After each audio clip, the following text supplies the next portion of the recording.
Excellencies, distinguished guests, ladies and gentlemen, as we are convening our official event today, please stand up and give a big round of applause to welcome the arrival of His Excellency Bongsoy Visot, Permanent Deputy Prime Minister and the Minister in charge of the Office of Council of Ministers, and our distinguished guests.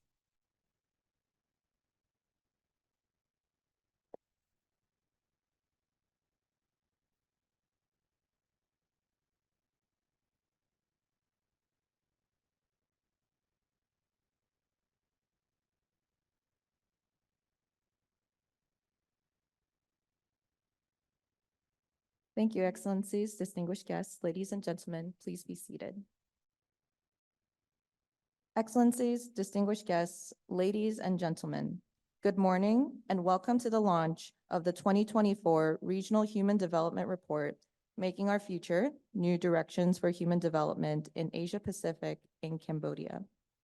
Before we start the program, may I please invite Your Excellencies, distinguished guests, and all participants to please stand up for the national anthem. Gorop.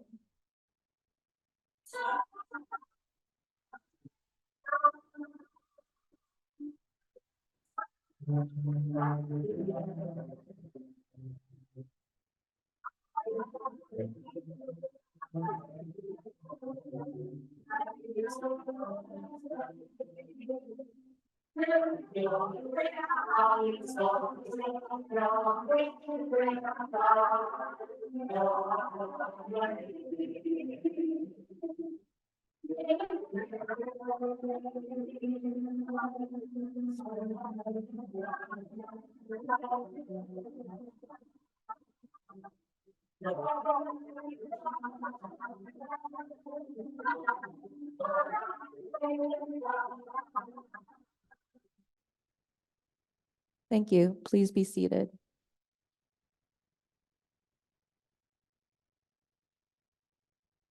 To start, may I please invite Ms. Alistair Shacker, Resident Representative of UNDP Cambodia, to deliver her welcome remark.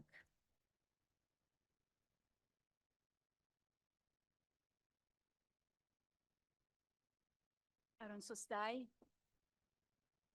Excellency Bongsoy Visot, Permanent Deputy Prime Minister and the Minister in charge of the Office of the Council of Ministers, Excellencies, ladies and gentlemen, partners, development partners, colleagues, friends of the media, a very good morning to you all. I am delighted to welcome you to the launch of the 2024 Regional Human Development Report in Cambodia, a country with an inspiring tale of progress.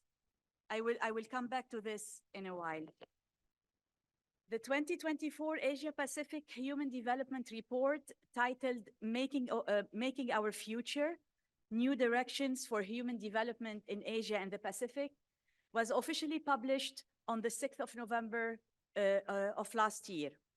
It recognizes the nuances in the reality of progress, disparity, and disruption in human development, and calls on policymakers for transformative changes that shy away from the temptation of pursuing short-term gains at the expense of human development in the medium to long term. It also ponders on innovative directions to boost human development in this new turbulent era. As a brief background, the concept of human development was introduced in the first development report, Human Development Report, published in 1990. It places people at the core of development and economic thinking, acknowledging that development is more than economic prosperity or a mere income measure. Since then, the Global Human Development Report have influenced the development debate worldwide and inspired hundreds of regional, national, and subnational analyses on different issues that influence and precondition human development. The 2024 Regional Human Development Report recognizes that unmet aspirations, heightened human insecurity, and a potentially more turbulent future create an urgent need for change. It reviews where we are today as a region and highlights 3 key points for expanding and accelerating human development for a future fit and resilient growth. First, expanding people's choice through tackling persistent structural exclusions and upholding human dignity, enhancing human capability by increasing access to quality education and health. The story of human development in Asia and the Pacific has been one of long-term progress. Simultaneously, it has also been of persistent disparity and widespread disruption. Alarmingly, the region is not on track to achieve any of the Sustainable Development Goals by 2030, but by 2062. Second, enhancing human security by overhauling social protection systems, ensuring resilient health systems, investing in risk-informed development, and bolstering food security. The region is notable for its rapid poverty reduction, having lifted 1.5 billion people out of extreme poverty in a few generations. Yet millions continue to live in precarious lives amid entrenched inequalities. People face multiple threats to their social, political, and environmental security. Furthermore, new patterns in globalization amidst intense demographic and technological challenges pose additional challenges and uncertainties to the established drivers of economic growth and job creation across the region. Third, safeguarding the interest of future generations through accelerating the just transition of energy, striving for net zero, investing in adaptation and disaster reduction, repurposing subsidies that harm the environment, increase environmental externalities, and reduce the country's potential comparative advantage. And four, managing public finances responsibly, avoiding levels of debt that hamper medium to long-term development. The 2024 Regional Human Development Report provides a wide array of policy recommendations for the region, including Cambodia, for renewing and redefining the human development momentum while steering through the turbulence that lays ahead. As I said, mainstreaming human development by placing it upfront and across different sectors in the public agenda for enlarging individual, institutional, and societal capabilities and agency, addressing persistent inclusion and dignity, and putting the rights and needs of current and future generations at the heart of development ambitions and strategies. Recalibrate growth strategies that needs to evolve with the times to produce not only sustained growth, but also growth that is of the right kind, meaning growth that generates quality jobs and reinforces human well-being in all its dimensions. The export-led growth and human development paradigms, which originated in the region, remain rich sources of ideas and inspirations, but they require adaptation to maintain their effectiveness. Traditional growth, ladies and gentlemen, is no longer generating enough jobs. There is a need to unpack what it would take to invest in an ecosystem that generates and supports entrepreneurship and decent jobs. Making change happen, and this is a big nut to crack, by addressing issues of governance and the politics of reform so that governments can respond to people's needs and interests and perform better. Future fit governance systems would need to be anticipatory, adaptive, and agile to respond to future uncertainties and complexities.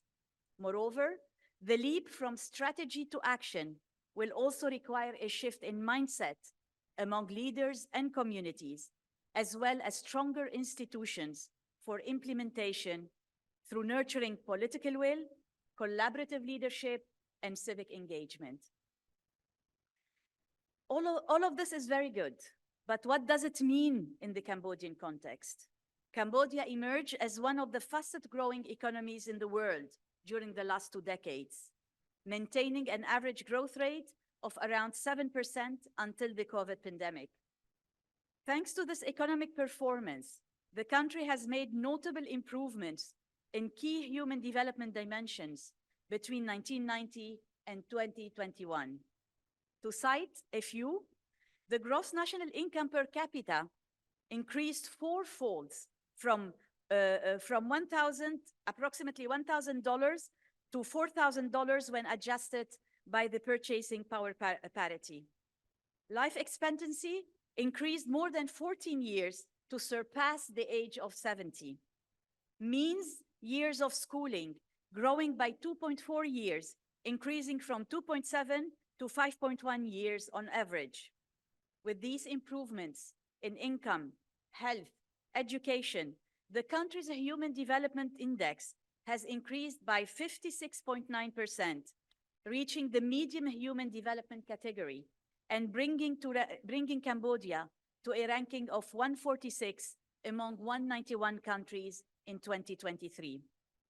This progress has also contributed to reducing its multidimensional poverty index.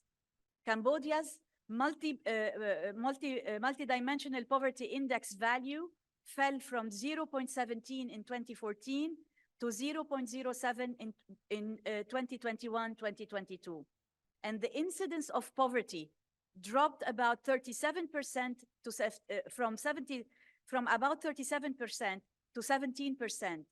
This means that multidimensional poverty, which is beyond the measure of income, was halved in 7.5 years. This is a great, good case that was highlighted in international reports. In recent years, the world, as well as Cambodia, went through a series of devastating disruptions caused by the lingering effect of the pandemic, wars, and geopolitical uncertainties, leading to the sharp increase in the cost of living and the triple planetary crisis. This means climate change, combined with the loss of biodiversity, combined with pollution, that affect vital ecosystems, human security, and economic growth prospects. As elsewhere, this has brought disruption to the country's hard-earned development gains. Cambodia also faces challenges that may pose potential threats to its long-term socioeconomic development ambitions. These include insufficient levels of needed high-skilled workforce, high inequality, a large informal sector, and vulnerability to climate change. As the kingdom gears up for LDC graduation, it will progressively lose trade preferences and other international measures. Accordingly, it will need to rethink its development model, diversify its sources of growth and revenue, and embrace sustainable, resilient, and more inclusive modes of growth, which are not based on trade-offs between economic competitiveness, social cohesion, or natural asset protection. Ladies and gentlemen, partners, UNDP will continue supporting the Kingdom's human development efforts and will continue supporting the acceleration of its growth ambitions and the achievement of the Sustainable Development Goals. We will continue to work with our national partners to promote inclusive growth and human development, address the challenges of climate change, and enhance governance and civic engagement as enablers and accelerators of socioeconomic development. I wish you all, distinguished speakers, panelists, presenters, and participants, fruitful discussions and deliberations, hoping that the outcomes of this dialogue will eventually enrich the ongoing reflection, policy decisions, and public instruments at the national and subnational levels for accelerating human development in Cambodia and equipping the country to navigate turbulent times. Okuntran.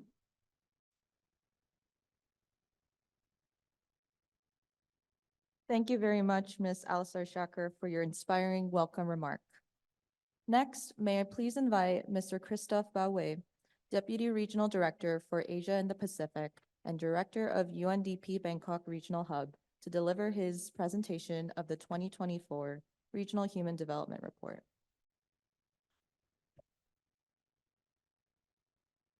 Your Excellency, Mr. Vongse Pisot, Permanent Deputy Prime Minister, Minister in charge of the Office of the Council of Ministers, ministers and officials from the Royal Government of Cambodia, development partners, member of the international communities, colleagues from the United Nations in Cambodia, representative of the media, ladies and gentlemen. Good morning to all, and let me first thank you very much for accepting UNDP invitation and for attending this morning the launch of the Human Development Report for Asia and the Pacific of UNDP. Allow me also to thank the Ms. Alisa Shaker and the UNDP Cambodia team for having organized this event. It's actually a great pleasure for me to be back to Cambodia after several years, to make a visit to the kingdom in my regional capacity, but to join you also this morning for this launch. Actually been several years since UNDP had last issued a regional human development report for Asia and the Pacific. And we felt it was very important to do so, to do a report at this juncture for two reasons. The first reason was to try and take stock of the development trajectory of Asia and the Pacific, including Cambodia, over the last decades, but also over the last years with the pandemic and the shocks that Alisa just referred to. The second reason, maybe the most important one, is the realization that the development trajectory for the years to come cannot just be a continuation of what we've seen in the past. That there have been too many changes globally, regionally, domestically, and that therefore we need to write a new development story for the countries of Asia and the Pacific. Now, in half an hour, I cannot capture and share with you the whole richness of the report. So what I'm going to try and do is capture some of the key message and give you a little bit the storyline of the report. And actually, you know, when I look at it, it's maybe I look at it not so much as a report, but more as a story. And part of the story has been written already. That's a story of the few decades in Asia and Pacific. But the other part of the story has to be written. And that's a little bit the kind of foresight, anticipatory dimension that we try to tell in the publication. So if we are very briefly try to take stock of where we are today, I'm moving to the next slides, then we look at the new direction and then we ask the question, try to answer the question, how do we make our future? So looking very briefly back at the last few decades, few years in Asia and the Pacific, we should not forget that it's actually a success story. It's a story of very successful development, long-term progress with two caveats. One is disruptions, partly in the past years, but also inequalities. Now, just to illustrate those 3 points, two graphs in the next slide. Poverty reduction, that's maybe the most telling example of success and what has been achieved in the whole region. And you see the plummeting rates in East Asia and the Pacific, which includes Southeast Asia and also South Asia. Now, in large number is of course China, but it's also other countries, partly in Southeast Asia, and that includes Cambodia, which actually recorded major progress in poverty reduction. The other indication, which we refer to as a Human Development Index, also show the trend of progress, and that the second graph. And if you look at, by sub-region, East Asia obviously has been the major, success story, 21 points. It's actually unprecedented in history. But it's not only East Asia. And we see Southeast Asia, the green line, being quite high and also going upwards. South Asia and the Pacific following, albeit at a lesser degree. Now, what I need to draw your attention to is the very end of the curve, particularly for Southeast Asia, where you see actually the line going down. And it's, of course, prompted by the pandemic. And unfortunately, we've seen a reversal in Human Development Index due to the pandemic and then compounded by cost of living and other shocks. So the question is, what comes next? Now, in terms of the two caveats I was mentioning, disruptions, and that's what I was referring to, the pandemic as, and we see it in the next slide, The pandemic has actually, if you look at this slide here, you see the progress in Human Development Index, and you see the reversal in Southeast Asia, which has been particularly marked. That's the impact on the pandemic on Southeast Asia. Now we can unpack this, but it's actually very, very, very striking. The challenge is actually now to reverse this trend and actually regain the progress. I was mentioning, in addition to disruption, which is very visible here, also inequalities and disparities. And it is, fair to say that the success story and development in Asia and the Pacific has been accompanied by rising inequalities, and particularly pronounced in gender. And at the United Nations, we are very attached to gender empowerment and gender disparity. And we see actually the negative trends that exist for gender. So you can have human development, you can have growth, but you can have actually worsening in the gender situation. So that's a major, it's SDG 5, it's a major area of work looking at the gender inequality, but it's not only gender, it's also income disparity, income inequalities. And I think a number of countries have been I've seen marked increase in the Gini coefficient, going, very high up to 0.4. If you look at the proportion of the population that have half of the wealth, it's actually a very small number who actually capture half of the wealth in some of the countries. So income inequality is something to look at, as well as a rural-urban divide. Now, we're in a region of rapid urbanization, but the rural-urban divide still remains a break to human development. So this is what we've captured if we're going to tell the story of what has happened now. Now, what is going to happen is the key question. And there are a number of parameters to bear in mind. Clearly, a need for new directions, which is probably an urgent need due to three main factors. One is unmet aspirations. Unmet aspiration by the population, by citizens, particularly the young people, if we can move to the next slide, please, including, for instance, aspiration to job, to employment stability, aspiration to education, heightened human insecurity. Of course, it's a pandemic. It's also everything that goes with health, for instance, insecurity, vulnerability to shock, falling back into poverty, and probably being not pessimistic, but realistic, the likelihood of having a more turbulent future for geopolitical, economic, and other reasons. So three factors create, this urgent need for change. I just want to illustrate, this is elaborated upon in the report, but I just want to illustrate it with maybe two key points. One is the incidence of climate change and natural disasters. And I'm saying so partly in Asia, in the Pacific, because if we look at the graph, which is in the, thank you. You see, first, incidence of natural disaster, contrary to maybe what we can think, is not linear or not yet linear. It actually depends on the years. But you see a marked contrast between the world median and the Asia Pacific median. The incidence of natural disaster in Asia Pacific is twice as high as it is in Latin America, for instance. Now, you can unpack that, but I think the point is, in terms of human lives, economic loss, natural disaster impacts Asia and the Pacific much more than any other region. And that's a trend that is going to increase, hence the importance of action from early warning to integrating climate adaptation with natural disaster preparedness, insurance, and other schemes.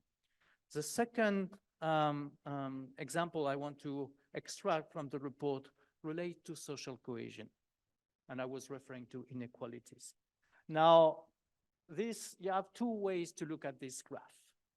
The kind of optimistic way is to say that Asia, or the blue line, is actually higher in terms of income share of the bottom 50 of the population, is higher than other regions. However, if you take into account the growth of Asia, the development trajectory of Asia, it is actually worrisome that the share of the bottom 15 is going down quite considerably. So again, that's another trend that needs to be reversed. And that's taking place in a context where social cohesion is tested. So you have the ceiling of inequalities, but you also have eroding trust in public institutions. Quite a number of studies, survey have pointed that the citizen trust institution less than they used to do. You also have in a number of countries populist discourse, and you have social media and possibly artificial intelligence, which can have some very beneficial effects for the economy, for development, but also some very disruptive impact on the social cohesion, fueling intolerance and actually the flame of division. So this is the context in which we are evolving. Now, if we're going to write a new development story in Asia and the Pacific, three things need to happen. The first one, and it's a very clear message from UNDP, is mainstreaming human development. The basic tenets, we can move to the next slide, please. The basic tenets of human development, as it was coined by UNDP in the 90s, as Alisa reminded us, remains fundamentally right. It's not only about growth percentage. It's about human development, meaning income, but other dimensions like health, life expectancy, access to education. It's about enlarging people's choice. It's about building a stronger base for human security. And it's also meeting obligation for future generations, going beyond the current, the short term. Now, those concepts, human development concepts, are well understood, they're well accepted, but the observation we make is they're not as mainstream as they have to be into the policy development, into the strategy, national strategy. So we need to actually to reinforce and make development a central piece of policies and strategies. When it comes to enlarging people's choice, let me just take one example. There are several points in the report regarding this, but there is one that is, I think, particularly relevant to Southeast Asia and Cambodia, and that's the share of informal economy. Again, what we've seen is that it's absolutely possible to have growth and have human development with a very large share of informal economy, without whether this is a desirable, trajectory can be questioned. Because when you have a large share of informal economy, it actually increases people's vulnerability from a social point of view. It also probably decrease or hamper the potential of the workforce, of the workers in terms of contribution to the national economy in a sustained way. And from human, and I would say human rights point of view, also raise the question of dignity and inclusion. Now, what we see in Asia, both Southeast Asia and South Asia particularly, is a very large share, if we can move to the next slide, yeah, very large share of the informal economy. Tonga is an exception in the Pacific, that's the blue line. But if you look then, Bangladesh, and then comes Cambodia, and I think Ivan or economists will talk about it. But the share of informal economy in Cambodia and other countries is actually strikingly high. And there is, as part of the, and we'll come to this moment, as part of the growth and development planning, the strategy, moving the people from the informal to the formal sector is an absolute condition for a long-term sustained development trajectory. Building, and that leads me to the next point, which is very much related to the informal, formal sector, is social protection. And clearly, and we know that in the regional office, Cambodia, with support from UNDP and other UN agencies, have been working very closely with the government on social protection, learning, from the recent years, the pandemic, and trying to revamp social protection. Now, it's very clear that in the region, East Asia is an exception. That's the next slide. East Asia an exception with a very high percentage of both coverage and financing. Now you can say, of course, that includes developed countries, I mean, high income countries. So that's a little bit of distorting effect. Still, the gap between East Asia and the rest of the region is actually quite striking. Southeast Asia is better off than South Asia. But if you look at the, and that's an average, right? If you look at the coverage in terms of percentage of the total population for Southeast Asia, we about exactly 1/3. And if you look at the expenditure on social protection percentage of the GDP, we're at 2.3. Now, that's probably not enough to protect not only the population, but protect the economy and the society from shocks that may happen. Hence the need to think of social protection, not only as a protection, but also an investment to protect the economy and protect the long-term development.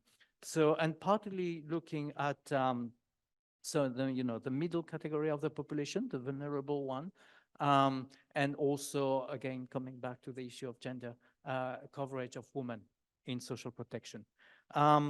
Also to mention, health security is something we've learned as part of the pandemic experience, having schemes that guarantee health security and food security, and then adapting profile to vulnerabilities. That's a whole risk-informed development, looking at different type, multi-dimension of vulnerability that can actually help government and the society to be better prepared to shock.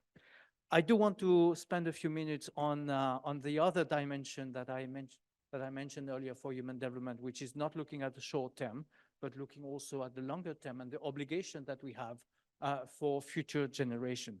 And that brings us to the whole issue of sustainability, sustainable development, and climate change. Not going to comment too much on it, but it's a visualization, and there are, historical dimension to it, and we can't go into it, but just a visualization is that the emission in Asia and the Pacific are rising very rapidly.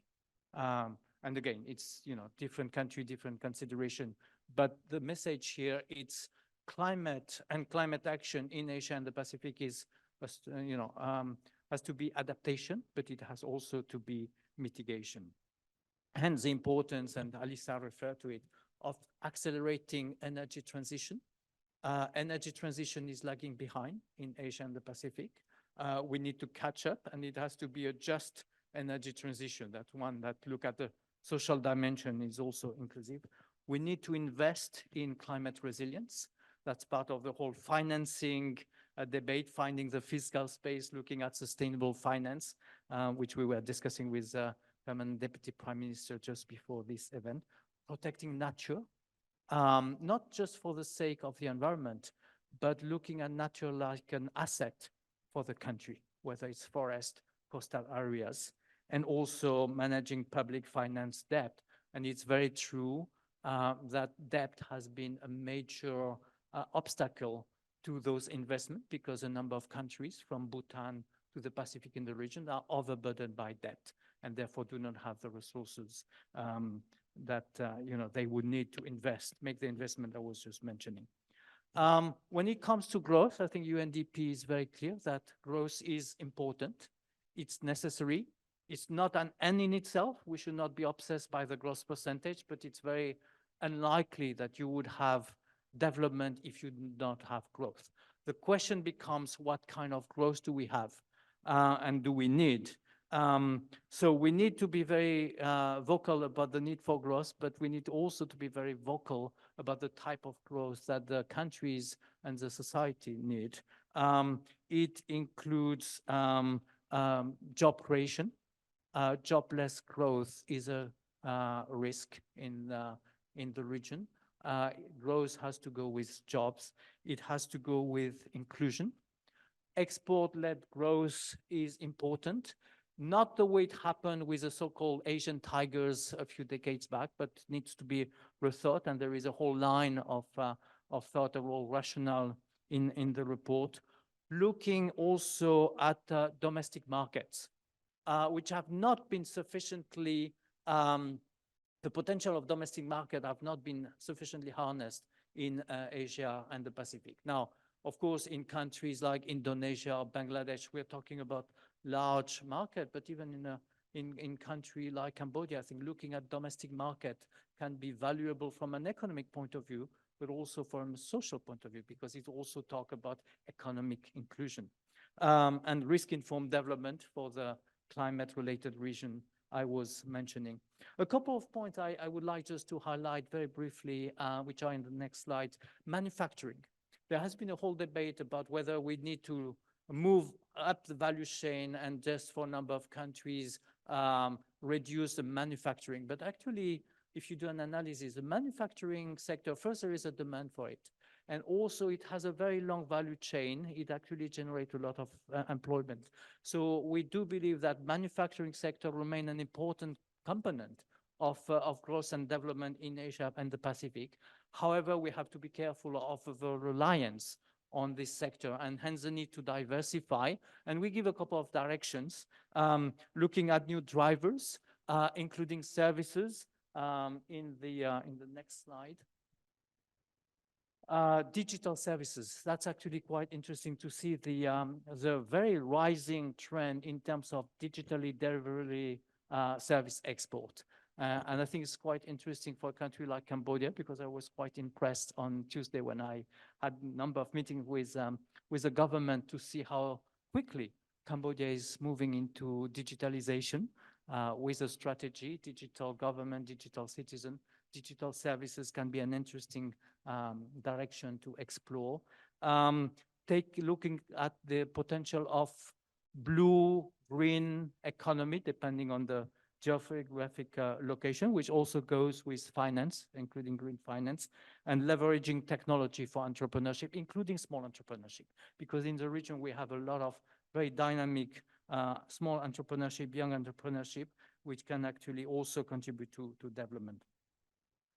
The last point, which is actually a condition making change happen. You can have a theory, you can have all the parameters. It's important that things happen. So it's not only about thinking about human development, it's not only about recalibrating growth strategy, it's actually the importance of political will of the leaderships of the country to drive these changes, to rethink the growth, to rethink the development trajectory, the journey, and make the reform that sometimes are required to do this. And at the same time, enhancing public service capacity to deliver services for the whole population, including people who are vulnerable or in more isolated areas. And all this leads me to the final slide, which is governance for the future. Governance is absolutely core to the mandate of UNDP, and we have a whole chapter in the report, which is about governance, because no, it's not only about our mandate, it's about the realization that everything that I have described is actually underpinned and will rest on, effective governance system. Governance is absolutely central. It is looking at adaptation, that's the importance of foresight. And we've done a lot of thinking about foresight with a number of governments, looking at different scenarios. So trying to adopt an anticipatory approach, being also very realistic that adaptability and agility are important. So even if we make a very relevant, very pertinent 5-year plan, it's most likely that there will be shock, there will be disruption. And the importance to have a system that actually capture the need for changes and that allows a rapid policy response. So a whole part of the governance work of UNDP in the region is really looking at system that allows to actually detect the changes, detect the emerging needs, and find systems, governance systems that are able to adapt and respond with agility. Political will, I mentioned, collaborative leadership, harnessing the power of the nation, of the society, and civic engagement. So citizens are also part of the development journey of the country. This is what we call the governance of the future. This is just a flavor of the Human Development Report. There are more messages and they are more elaborated than what I just briefly presented. There are also a number of many actually country examples, some on Cambodia, but also from other countries in the region that may be relevant to Cambodia. So as UNDP at the regional level, this is a report that we are taking with us, that we actually continuing to work, develop, dialogue, and discuss with our partners. It's a regional report, but then it can easily be brought into the context of a country, can be brought into the context of Cambodia. And I think that would be the topic of one of the session later this morning. With this, let me thank you for your attention and encourage you to read the report. We're digital, so the report is available online. Thank you very much, Arkham. Thank you, Mr. Christophe Baouet, for the valuable insights shared during your presentation. Next, I have the honor to invite His Excellency Vong Soy-Visot, Permanent Deputy Prime Minister and the Minister in charge of the Office of the Council of Ministers, to deliver his opening remark and keynote speech.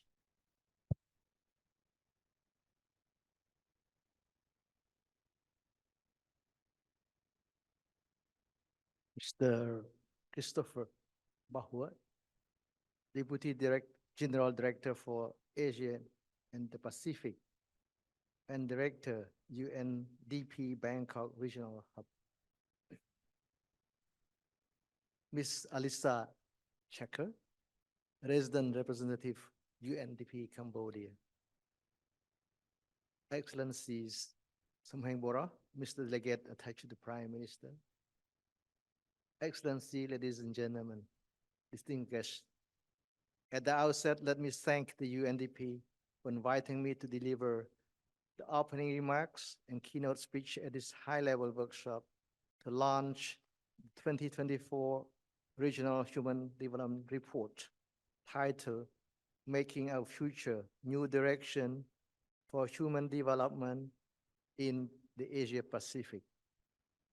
I commend UNDP for organizing such an important event, which provides a basis for Cambodia to review its socio-economic development trajectory and reorient our policy to achieve our objectives in the global context of rising developmental challenges and uncertainties. In the meantime, I would like also to extend my appreciation to Excellencies, ladies and gentlemen, for taking your time to attend this important workshop.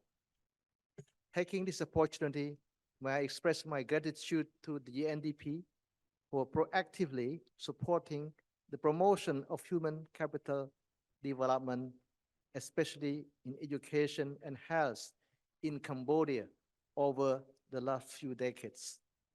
Today's launch of the 2024 Regional Human Development Index Development Report is another testament of UNDP efforts and commitment to helping drive socioeconomic transformation in the region by providing recommendations for countries in the region, including Cambodia, to navigate the increasingly challenging world.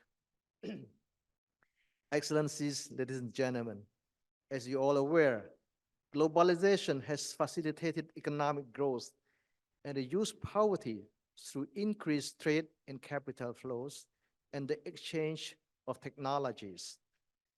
Over the last 3 decades, before the COVID-19, the Asia-Pacific region reaped substantial gains from globalization, which placed the region at the heart of global value chains, giving rise to a robust industrial and manufacturing base, a vibrant tourist sectors, and other services brought about by a steady increase in foreign direct investment flows into the region, especially to China and ASEAN countries. Consequently, the region enjoyed rapid economic development, which make it an exemplary driving force for global economic progress, poverty reduction, and human development. The COVID-19 unfortunately reversed our hard-earned progress, and even before we achieved full recovery, the onset of even more challenges, especially the rising geopolitical tension and conflict, escalating trade war, and the looming climate crisis have dealt another blow to our development efforts, particularly in human development. This gave rise to humanitarian issues impacting the welfare of many around the world. Given that it is still unclear if these issues will improve or worsen, we all must stand ready to face these challenges head-on.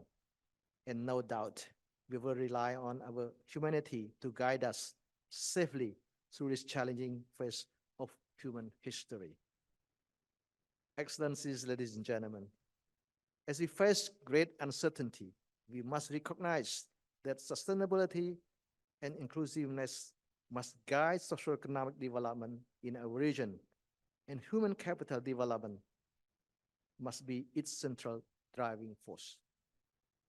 Therefore, we must address human-related issues such as education, health, knowledge, skill, core competency, and social protections. However, achieving all this requires good governance and strong fiscal space, which in turn requires sustained economic growth. In this context, may I share following views on what we might need to do. First, continue to jointly rethink, look for ways or calibrate to take appropriate action to create and strengthen globalization momentum by building an open cooperation mechanism and multilateral trading system to promote global economic growth in a new way, as you just mentioned, which is necessary to enhance the welfare and well-being of our people. Second, take concerted efforts to establish an enabling environment in our region to facilitate human capital development, which must be mainstream to promote an inclusive, resilient, and sustainable economic development while addressing gender gaps in STEAM, education, digital technology, and other areas. Third, develop social resilience by strengthening education quality, skill development to meet industrial demands and needs, and developing public health and social protection systems that are responsive to humanitarian emergencies and disasters. Fourth, promote digitalization in the economy and society by building digital citizens, enhancing digital literacy and capability, and minimize digital divide. And fifth, promote participation from all stakeholders, in particular, the private sector, development partners, to mobilize both financial and non-financial resources to strengthen human development. Excellencies, ladies and gentlemen, to promote socio-economic development in Cambodia, the government of the Kingdom of Cambodia, or the previous mandates, formulated and implemented 4 rectangular strategies. In each phase, the government of the Kingdom of Cambodia always identified people as one of the 4 priorities, namely road, water, electricity, and people. From the 3rd phase onward, or since 2013, our government identified people as a top priority. An additional focus was placed on human resource development, job creation, and poverty reduction. These strategies allow Cambodia to achieve an average growth rate of over 7% per annum over the past 2 decades, resulting in job creation for millions, building this decent fiscal space to invest in social sector, in particular in human development. In fact, this remarkable performance of growth has reduced poverty from 53.2% in 2004 to around 10% in 2019. However, unfortunately, the negative impact of COVID-19 has reversed this trend and has increased poverty rate in Cambodia today in 2020 to the rate of 16.6%, which would have been more worse had the government of Cambodia not placed human welfare as its utmost priority. So we have done an intervention to make sure that people are not plunging to minimize the negative effect of the COVID in terms of livelihood, poverty, and of course, business, which is quite important to people income and livelihood too. So these noteworthy efforts reflect Cambodia's commitment to advance human capital, both in terms of education and health, to improve the welfare of the population.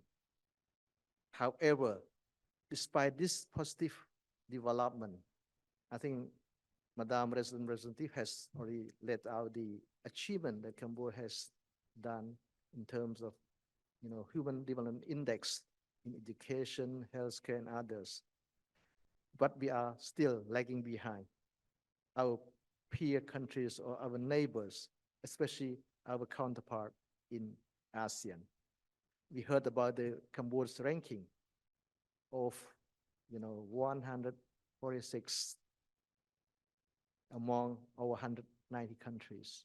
Of course, there's a progress, but in terms of level, in terms of ranking, we are still lagging behind. So this is an area of our concern, but at the same time, the area of focus and priority that we have to work harder and more result-oriented in terms of improving our human capacity, human development.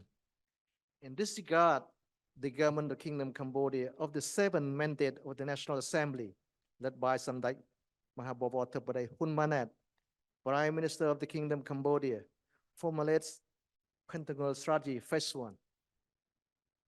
I just want to, reiterate that the Pentagonal Strategy is of 25 years. It's a long-term strategic framework with the phases of 5 years. And we started, from last year, the first phase, which is 5 years. And once again, people is at the heart of our strategies. For us, people are our ultimate goals. As Alisa has mentioned, people have to live in dignity, have to live in good lives, in peace, prosperity, and harmony. Secondly, at the same time, people are our capital, which means that they must be equipped with the quality of knowledge, skills, good health, moral, and ethic, so that they can maximize their potential and their contribution in input to society, to the country. So to sum up, people for us as an end, but as a means, it has to be balanced, it has to be go in tandem in terms of how to focus on people as human capital in this country. This clearly illustrated in the Pentagonal Strategy Phase 1. You have mentioned about, direction for futures. I think we are a lot in line, and it's illustrated in many ways in the Pentagonal strategies, which I try to take some of them.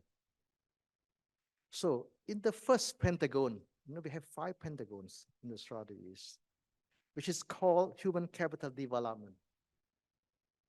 It is focused on 5 priorities.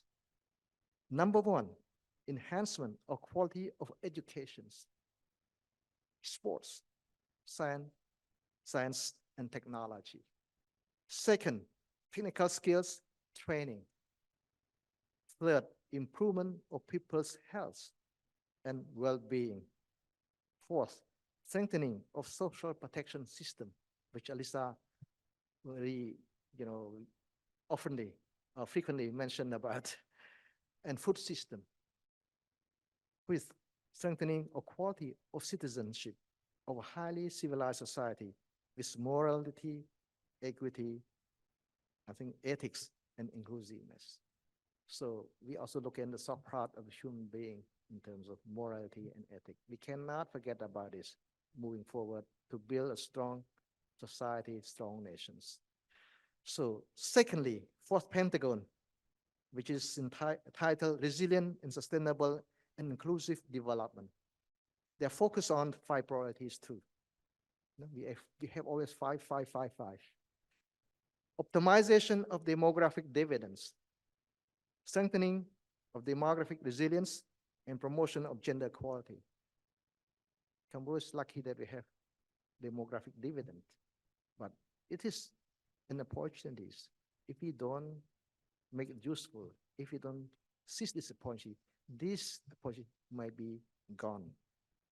So our 10 years has passed. Now we have to maximize efforts to reap the demographic, dividend by strengthening the quality of human being, human capital. This is very important. So otherwise we will lose this opportunity and the country may be trapped, into the middle income stage. When we aim high to move our country to a high income one by 2050. Second, sustainable management of natural resources, cultural heritage, and tourism is quite important too. You talk about the protecting nature, but we are protecting also culture, not just nature, as a country who has a long history and civilization. And third, promotion of agriculture and rural development. Yes, both in terms, you talk about food security, but it's not about equity. It's about, narrowing the gap between city and rural areas, rural people and urban people. Fourth, strengthening urban management and modernization. Yes, urbanization is a trend in Cambodia, but we have to make sure that it will be developed in orderly manner. It will be developed in the, the way that protect, it sustain economy, it protect people, and protect environment. Not just natural environment, but also living environment for people. So fifth, ensuring environmental sustainability and readiness for responding to climate change, as well as promotion of a green economy. You mentioned about the, climate change response. Of course, we are committed to, manage it. We also commit to zero emission carbon by 2050 on a voluntary basis. But of course, this conditional promise, you see, partners, especially as in the advanced economies and countries, has to provide financing because our country cannot afford to finance the whole scheme to ensure that Cambodia move towards zero carbon emission. So, but we committed to do so, whatever we can, but without it help from our partners from developed world, I think it's going to be difficult in terms of financing and technical or technological assistance. At the same time, we are fully committed to the climate resilient program, climate adaptation, climate mitigation. That's what we are doing in a full swing now, and we're committing to do so in the future. So thirdly, the fifth Pentagon entitled Development of Digital Economy and Society. You're mentioning about the new driver of growth. You're mentioning about the adaptation to the new world, which somehow technology driven. We are doing so. We are doing so now. We are starting from a low base with a lot of challenges, but we commit to do in this. We believe in that the future society has to be fully supported by technological development. At the same time, we are also mindful about the negative effect of technologies. Human has to be strong in terms of ethics, moral, to ensure that technology is of good use for society. Because they are the both edge of sword technology.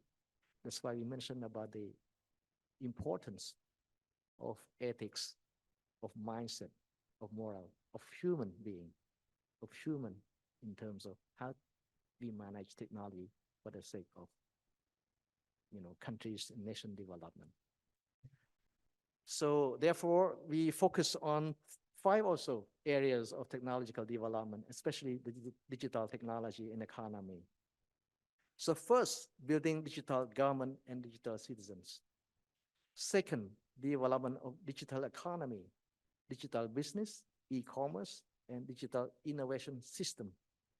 Third, building on development of digital infrastructure.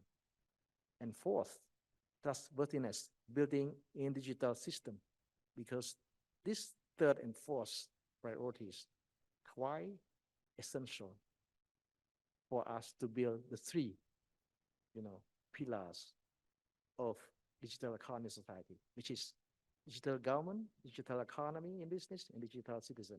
Without infrastructure, without trusted system of digital, infrastructure and system, we cannot move, in the way we want to be.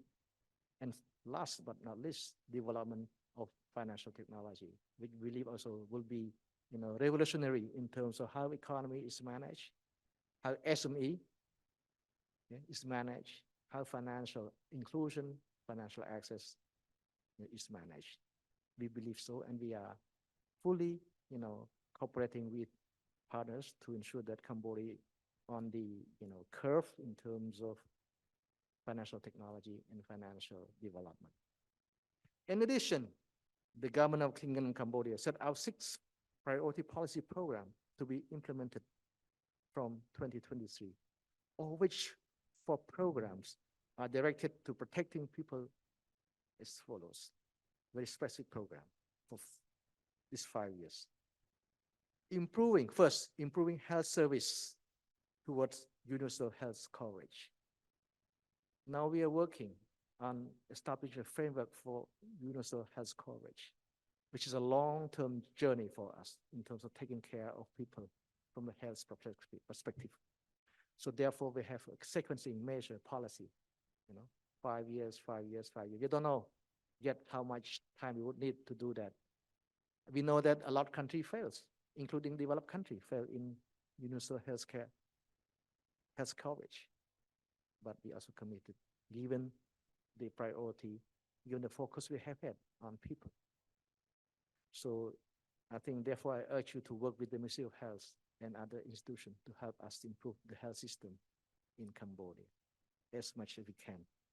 Second, providing nationwide vocational and technical training to 1.5 million youth from poor and vulnerable households. So you heard about this in terms of equip our people with skill and knowledge. So we know that for some families, household, and people, they are not afford to go even for short term, 3 months, 6 months training, because they need to make a living. Therefore, we provide free tuition and free stipendious allowance for those to be able to, grasp skills and knowledge so that they can be, more skilled and get, decent job and decent income, and also promoting diversification in industrial development. There's a, we call the one arrow for many birds, but now it's the ongoing program that I think the initial result has been very promising, and we hope to, not just recruit people to be trained, but to get them qualified, get them skilled, meeting the industrial demand, not just providing skill, but the skill that would be needed by the market. Third program, institutionalizing national security, social security system, a program for the poor household, vulnerable members of the poor household, and at-risk household during economic crisis and any emergencies to support and provide timely and systematic protection. Now we phase out the social protection program, cash handout, and other schemes, which we provided during the COVID period, because the COVID is over now. Yes, almost 90%, 99% over. But we still keep some. We institutionalize that. But at the same time, we keep a system open, ready, in case of crisis or emergency takes place, the system will be reactivated and people will get the help as needed. That's something we are working on. It's already in place. First program, you mentioned about informal economy, but this fourth program is about promoting the implementation of the development strategies for the informal economy, in which target groups are to be identified to receive benefit from social protection system and support to be formalized into the formal economy.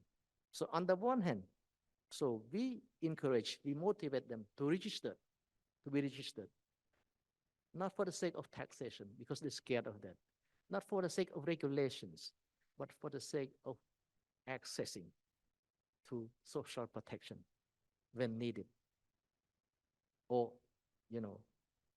entitled.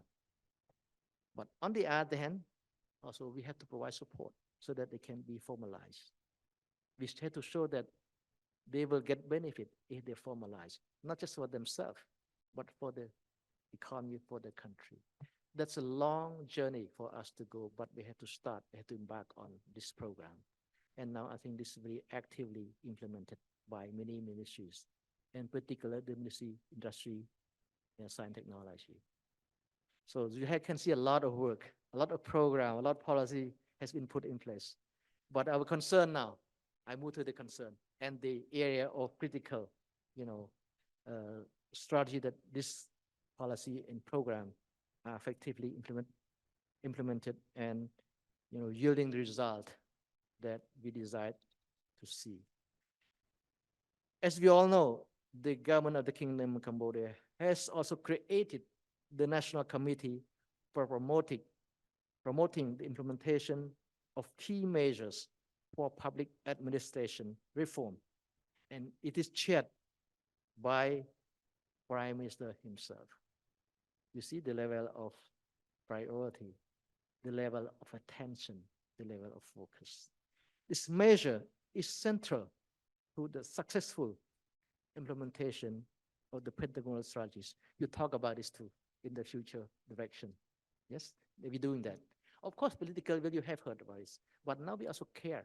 We also attach priority, importance to the implementation mechanism. And this has to start with the public administrative, system and reform.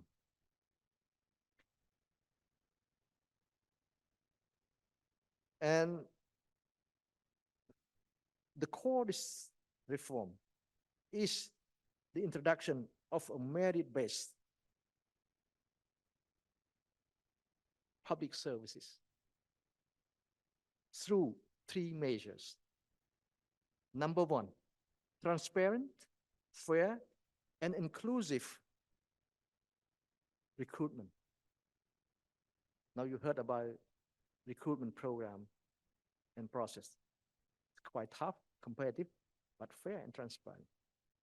We want to recruit only good people now. Secondly, institutional capacity strengthening. He is talking about functional analysis, restructuring the administrative system or structure, equipped with the, proper, I just talk about function, core function, supporting function, policy function, legislating function, operational function, oversight function. It has to be well equipped now in terms of administrative structure to make sure the capacity is in place in terms of ensuring synergy, ensuring delivery effectively. And thirdly, of course, the incentive scheme, including financial and non-financial incentives. These three measures will help, I believe, strengthen the capacity and capability of the administration system in Cambodia, in the future, so that this policy measures, plans, whatever that we have laid out will be effectively implemented to ensure the desired objective and goals. This measure focuses on enhancing work quality, disciplines, professional ethics, efficiency, and effectiveness of public administration. Overall, Cambodia is on the right track to promote human capital development with adaptability, and agility for both public and private sector with high political commitment. Yet, it requires more concerted effort from all stakeholders, including, our deal partners, and of course, effective coordination mechanism to ensure its effective and efficient implementation, and strong monitoring and evaluation system on the strategies, policy, and plan that have been laid out to ensure that we reach the desired objectives and goals. Finally, I wish to extend my sincere appreciation once again to UNDP for organizing this kind of workshop and preparing for a timely report on human capital development. I'm confident that the knowledge shared here will spark ideas, dialogues, as well as create initiative with action that transcend this gathering. May our collective efforts pave the way for a resilient, sustainable, and a vibrant Cambodia. Now I'm pleased to declare the opening of the high-level workshop for the launch of 2024 Regional Human Development Report. Thank you. "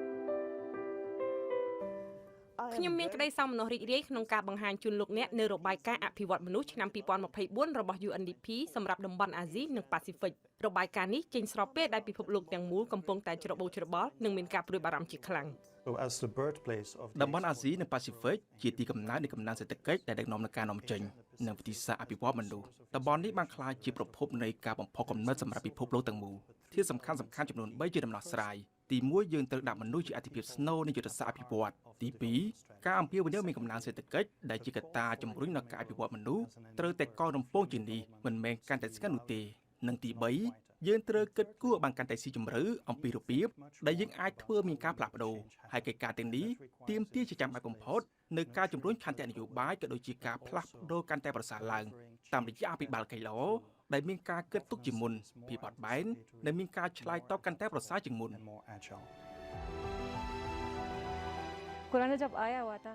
ដោយសារជំងឺរាតត្បាត COVID-19 គ្រប់យ៉ាងបានឈប់ទ្រឹងរួមទាំងអាជីវកម្មនិងសាលារៀនរបស់កុមារស្វាមីរបស់ខ្ញុំធ្លាប់ជាអ្នកបើកតាក់ស៊ីហើយគាត់បានរងផលប៉ះពាល់យ៉ាងធ្ងន់ធ្ងរកូនរបស់យើងមិនអាចទៅសាលារៀននិងពុំមានអាហារបរិភោគទឹកជំនន់ក្នុងឆ្នាំ2022ក៏បានធ្វើឲ្យពួកយើងភ័យខ្លាចផងដែរដោយសារពួកយើងធ្លាប់ជួបប្រទះគ្រោះទឹកជំនន់ពីមុនមកឥឡូវនេះជីវិតកាន់តែលំបាកទៅនិយាយរងទៅផលបាក់វាច្រើនបងប៉ុន្តែបើយើងមិនលក់យើងដឹងធ្វើអីមកនេះបើសិនជាយើងលក់រាល់ថ្ងៃនេះបានត្រឹមតែមកហូបវិញអត់មិនអាចយកទៅធ្វើអីលើពីហូបបានទេទូនាទីជាអ្នកការពារសមុទ្រមានន័យថាយើងត្រូវយល់ដឹងអំពីការអភិវឌ្ឍដែលកំពុងមាននៅលើផ្ទៃសមុទ្រជាពិសេសនៅខាងក្រោមសមុទ្រព្រមទាំងទំនាក់ទំនងរបស់វាទៅនឹងគោលដៅអភិវឌ្ឍប្រកបដោយចីរភាពការរីកចម្រើនមានសារៈសំខាន់យើងទាំងអស់គ្នាស័ក្តិសមនឹងទទួលបានជីវិតដែលប្រសើរប៉ុន្តែការរីកចម្រើននោះត្រូវតែជាការរីកចម្រើនដែលត្រឹមត្រូវជាការរីកចម្រើនដែលមិនដាក់បន្ទុកដល់មនុស្សជំនាន់ក្រោយដើម្បីសម្រេចបានយើងត្រូវផ្លាស់ប្ដូរងាកទៅរកប្រភពថាមពលស្អាតឲ្យបានឆាប់បំផុតខ្ញុំគិតថាលទ្ធិប្រជាធិបតេយ្យកំពុងដើរថយក្រោយព្រោះមានបញ្ហាជាច្រើនកំពុងកើតឡើងនៅពេលនេះបច្ចុប្បន្ននេះខ្ញុំមានអារម្មណ៍ថាពួកយើងកំពុងរស់នៅក្នុងលទ្ធិប្រជាធិបតេយ្យដែលមានកម្រិតមួយដែលប្រជាជនកំពុងជ្រើសរើសឬបោះឆ្នោតឲ្យអ្នកដែលកាន់អំណាចជំរឿនដែលយើងមានគឺមានដែនកំណត់ហើយត្រូវបានសន្មត់ដោយអ្នកចង់បន្តកាន់អំណាចជារៀងរហូតការច្នៃប្រឌិតនិងសកម្មភាពកំពុងរីកចម្រើននៅអាស៊ីដែលត្រូវការការគាំទ្រពីរដ្ឋាភិបាលដើម្បីលើកទឹកចិត្តសហគមន៍វ័យក្មេងទាំងនោះសកម្មភាពមានសារៈសំខាន់ខ្លាំងសម្រាប់សេដ្ឋកិច្ចព្រោះសង្គមនៅមានគម្លាតឧបសគ្គនិងបញ្ហាជាច្រើនដែលត្រូវដោះស្រាយនៅពេលយើងរកឃើញគម្លាតនោះសកម្មភាពនឹងបំពេញតើអ្វីដែលគួរជាអាទិភាពដាច់ខាតរបស់យើងសម្រាប់ឆ្នាំខាងមុខទី1ទឹកស្អាតសម្រាប់គ្រប់ភូមិដែលខ្វះខាតនៅទូទាំងពិភពលោកទី2លុបបំណុលរបស់ប្រទេសកំពុងអភិវឌ្ឍទាំងអស់ដើម្បីផ្ដល់ឱកាសឲ្យយើងងើបឡើងវិញ ពីគ្រោះមហន្តរាយដោយជំងឺរាតត្បាត COVID-19 និងគ្រោះមហន្តរាយដែលកើតឡើងដោយសង្គ្រាមនៅអ៊ុយក្រែនទាំងនេះនឹងក្លាយជាមធ្យោបាយសម្រាប់ពួកយើងដើម្បីសម្រេចបាននូវគោលដៅអភិវឌ្ឍន៍ប្រកបដោយចីរភាពនៅឆ្នាំ2030 ការទទួលបានការងារពិតជាពិបាកសម្រាប់អ្នកបដូរភេទហើយការរក្សាការងារនោះឲ្យបានគឺកាន់តែលំបាកថែមទៀតអ្នកបដូរភេទនៅទូទាំងពិភពលោកជួបការលំបាកផ្នែកជីវភាពដោយសារពួកគេប្រឈមនឹងការរើសអើងជាពិសេសនៅកន្លែងធ្វើការ ខ្ញុំបានបញ្ចប់ការសិក្សាជំនាញសំណង់ស៊ីវិលខ្ញុំបានរកការងារធ្វើម្ដងនោះពេលដែលចូលដល់បន្ទប់សម្ភារគេបាននិយាយឡើងថាអូប៉ុន្តែអ្នកជាមនុស្សស្រីខ្ញុំភ្ញាក់ផ្អើលហើយមិនដឹងថានិយាយយ៉ាងម៉េច The Asia Pacific region តំបន់អាស៊ីប៉ាស៊ីហ្វិកមានរឿងដ៏គួរឲ្យភ្ញាក់ផ្អើលមួយមានប្រជាជន 1.5 លាននាក់បានចាកចេញពីភាពក្រីក្រ Today, however, we are faced បើទោះបីជាយ៉ាងណាក៏ដោយសប្តាហ៍ថ្ងៃនេះយើងប្រឈមនឹងបញ្ហាជាច្រើនដែលទាមទារឲ្យយើងធ្វើអ្វីដែលថ្មីយោងតាមការវិភាគរបស់ UNDP ការពឹងផ្អែកលើការប្រកួតប្រជែងការនាំចេញមិនគ្រប់គ្រាន់ដោយដែលយើងបានដឹងពីមុននោះទេដូច្នេះតើអ្វីដែលជាយុទ្ធសាស្ត្រថ្មីដែលអាចបង្កើនការងារកាន់តែច្រើនជាពិសេសសម្រាប់យុវជនដោយផ្ដោតលើសន្តិសុខស្បៀងនិងសន្តិសុខធម្មពលព្រមជាមួយនឹងវិធីសាស្ត្រដែលមានប្រសិទ្ធភាពជាងមុន in much stronger ways. Look at our domestic ក៏លេខមើលទីផ្សាររបស់យើងថាតើវាផ្ដល់ផលប្រយោជន៍ដល់ប្រជាជនក្រីក្រនិងធានាបានថាស្ត្រីនិងក្មេងស្រីមិនត្រូវបានទុកចោលដែរឬទេគ្មានប្រទេសណានៅក្នុងតំបន់របស់យើងដែលអាចរីកចម្រើនបានប្រសិនបើចំនួនប្រជាជនពាក់កណ្ដាលត្រូវបានទុកចោល is left behind.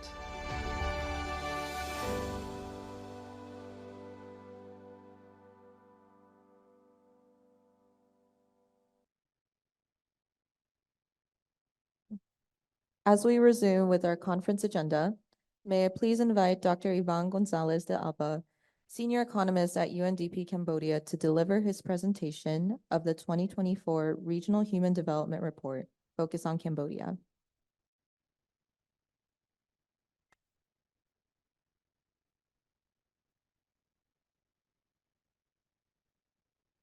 Thank you. Good morning, everyone, and Excellencies, colleagues, ladies and gentlemen. It's an honor for me to continue the presentation and the conversation on the relevance of this Regional Human Development Report. And the challenge for me is just to make this presentation in only 10 minutes, so we can actually move to the panel. So if I'm extending that time, please raise your hand and then I'll try to speed up. So basically, let me go quickly on the presentation. In this presentation, I will try to go through the three main areas of the report and that our deputy regional director already mentioned it. Where is Cambodia today? Why we need new directions? And how do we make our future? So let me just start by commenting on where Cambodia is today. So in the last 30 years, actually, from 1992 to 2021, the HDI, the Human Development Index for Cambodia, that, as you know, is the flagship indicator for UNDP. And this indicator has been a complementary vision of progress and human development across the world, complementing the usual vision of GDP per capita, for example. Well, this HDI increased in this period from 1990 to 2021, 57% in the case of Cambodia, and is one of the best performers in the world and in the region, obviously. Life expectancy, for example, increased in this same period by 14 years. Mean years of schooling went from 2.7 to 5.1, and the GNI per capita fourfold from 1,008 in 1990 to $4,079 per person in 2021. So the achievement is remarkable. It's worth noticing that. There's still a lot of disparities in the country and in the region. And Alisar already was mentioning about this remarkable achievement of reducing multidimensional poverty by half in only 7.5 years. That is actually achieving SDG target 1.2, not in 15 years, but in half of the time. So that's actually a remarkable achievement if we consider that this was done precisely in the context of COVID-19 and through very challenging times. There are still disparities in the region, and there's still a long road ahead for Cambodia.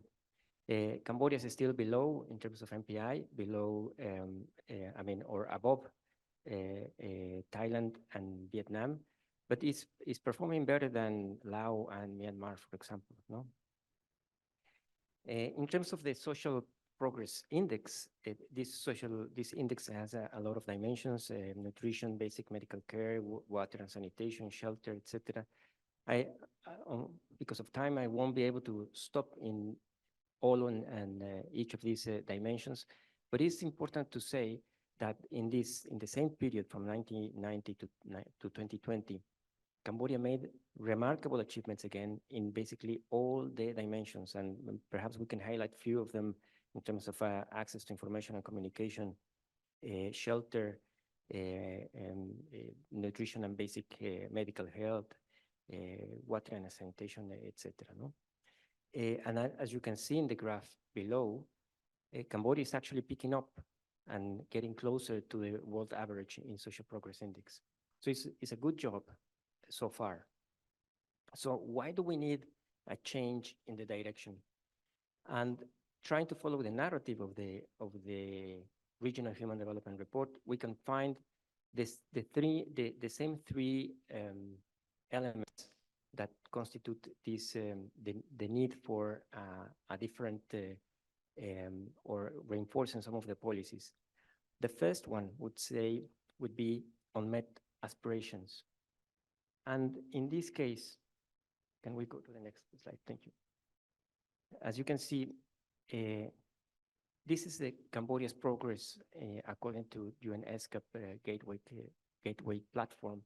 And as you can see, there is a lot of good news still in for example, in SDG 7 about energy, in terms of health, in terms of poverty reduction, of course, in terms of economic growth, water sanitation, industries, etc. But then there's still a lot of information that we cannot track progress, either because there is no information or we only have one data point, so it's not possible to actually assess progress. And basically this happens with 39% of the indicators. And as was mentioned before, the region in general is not on track to achieve the SDGs by 2030. Obviously, as we can see, if we put together some of the SDGs around the 5 Ps, the people, planet, peace, partnership, and prosperity, Cambodia is behaving better in terms of prosperity. We know that economic growth has been fantastic in the last couple of decades. Also in terms of people, especially in the expansion of social protection, the ID poor, and all the other measures. And obviously there's some good progress in terms of partnerships, in terms of planet and in peace, but there is still a long way ahead. Just regarding these unmet aspirations, the ambition of the country, in addition to achieving the Cambodian SDGs, is to reach upper middle income country status by 2030 and high income country status by 2050. That is a big ambition. And in order to do that, not only there is a financing gap in terms of achieving the SDGs, but then a lot of reforms would need to happen in terms of financing for development to achieve that. Right now, about the estimations that UN produced for the Cambodian SDGs is that nearly 30% of the GDP, there's a gap in terms of financing for development of nearly 30% of the GDP, not only in terms of public finance or public financing, also private financing. So The UNDP is currently supporting the Ministry of Economy and Finance and the Royal Government of Cambodia to find a strategy, financing strategy, not only for the Cambodian SDGs, for the Pentagonal strategy, and to finance this big ambition. So, and there are other prevailing social challenges. We all know about job insecurity and the informal sector. In the case, Cambodia is one of the countries in the region with the highest informal sector. According to the latest data set, is nearly 89% of the working force is informal. And if we think that this, together with other things, the low skilled working force, for example, can we move to the next one, please? Is also a challenge to upskill, reskill the working force if we are aiming to diversify the economy, etc. But then also there are other challenges that tap on this. It was mentioned before, the triple planetary crisis, the fact that the Cambodian economy hasn't reached its full pre-pandemic potential, the global geopolitical uncertainties, the war in Ukraine, and the situation in Palestine, and other disparities, regional disparities, gender disparities, etc., that are very relevant and challenging for the country. All this in the context of LDC graduation. As you know, this week the CPD is actually deliberating about recommendation for graduation for Cambodia in the UN headquarters. Most likely, Cambodia will be recommended for graduation and will be granted 5 years to graduate by 2029. So this LDC graduation will represent additional challenges for the country in terms of losing some of the trade preferences and other concessions that as an LDC country, Cambodia enjoys today. So these are part of the elements, if we want to consider, are more turbulent for future, or potentially more turbulent for future for Cambodia. So locally, the report, as we hear before, offers some paths and some ideas on what to do next. And some of these ideas will actually resonate with all of us, since we have heard from Deputy Prime Minister in his opening remarks, a lot of these things are already sketched in the Pentagonal strategy. So basically the three main things are mainstreaming human development, recalibrating growth strategy, and making change happen. So how do we do that? First of all, by mainstreaming human development is enlarging people's choices, tackle structural exclusion, uphold human dignity, enhance human capabilities, transform social protection. And the country is already doing that. It's already on the track of expanding social protection, of improving the social protection systems, spending more on quality of education, etc. Also, to build a stronger human security, and here it's some of the elements that we have heard before is ensure health for human security and development, invest in risk-informed development, and guarantee food security. And the graph on the right-hand side of this slide shows that countries that that are usually hit hardest in terms of natural disasters are usually low on human development. So this is an area that we need to pay attention as well. For Cambodia, obviously, in the context of LDC graduation, economic diversification, finding new sources of economic growth is very important. We have heard that the Ministry of Economy and Finance has already created a new economy department, and we are happy to support them as well. We are one of the partners that they have. But then there are other things that the country needs to do in terms of accelerating just energy transition, invest in climate resilience, protect nature, and manage public finances more responsibly. And this is a general recommendation. And actually, as you can see in the graph on the left-hand side, then Cambodia is actually paying very low interests in terms of the debt compared to other countries, especially in the category of low and lower middle income countries. But if the green dots are the spending on health, for example. And as you can see, Cambodia is spending more than the average of low and lower middle income countries, but it's still way below, or below at least, of upper middle income countries and way below of high income countries in terms of health spending. And the same happens with the triangle, that is the expenditure on education. And obviously, this means that Cambodia will need to invest more on these areas of human development. And finally, in order to pursue new opportunities, if it is important for Cambodia to keep growing in terms of its export industries, obviously there is a need to diversify its economy, trying to innovate, tap into green, blue, and care economies. I think we have here today the presence of the Ministry of Women's Affairs, so I think it will be very important to hear about that as well. And leverage on technology for development. We have heard that the Pentagon strategy is actually paying a lot of attention on the digital revolution. So let me just share my last slide. I promise this will be the last. So in order to make things happen, we heard before, political will is very important. But then there is a need to make more with the same amount. So turning more efficient government and more effective policies, and also to build into transparency, accountability, or strengthen transparency, accountability, the rule of law.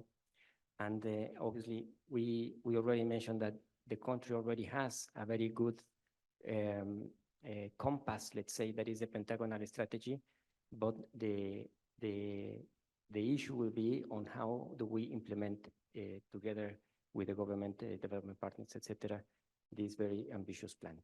So let me stop here. Thank you very much. And I will leave the space for the panel. Thank you.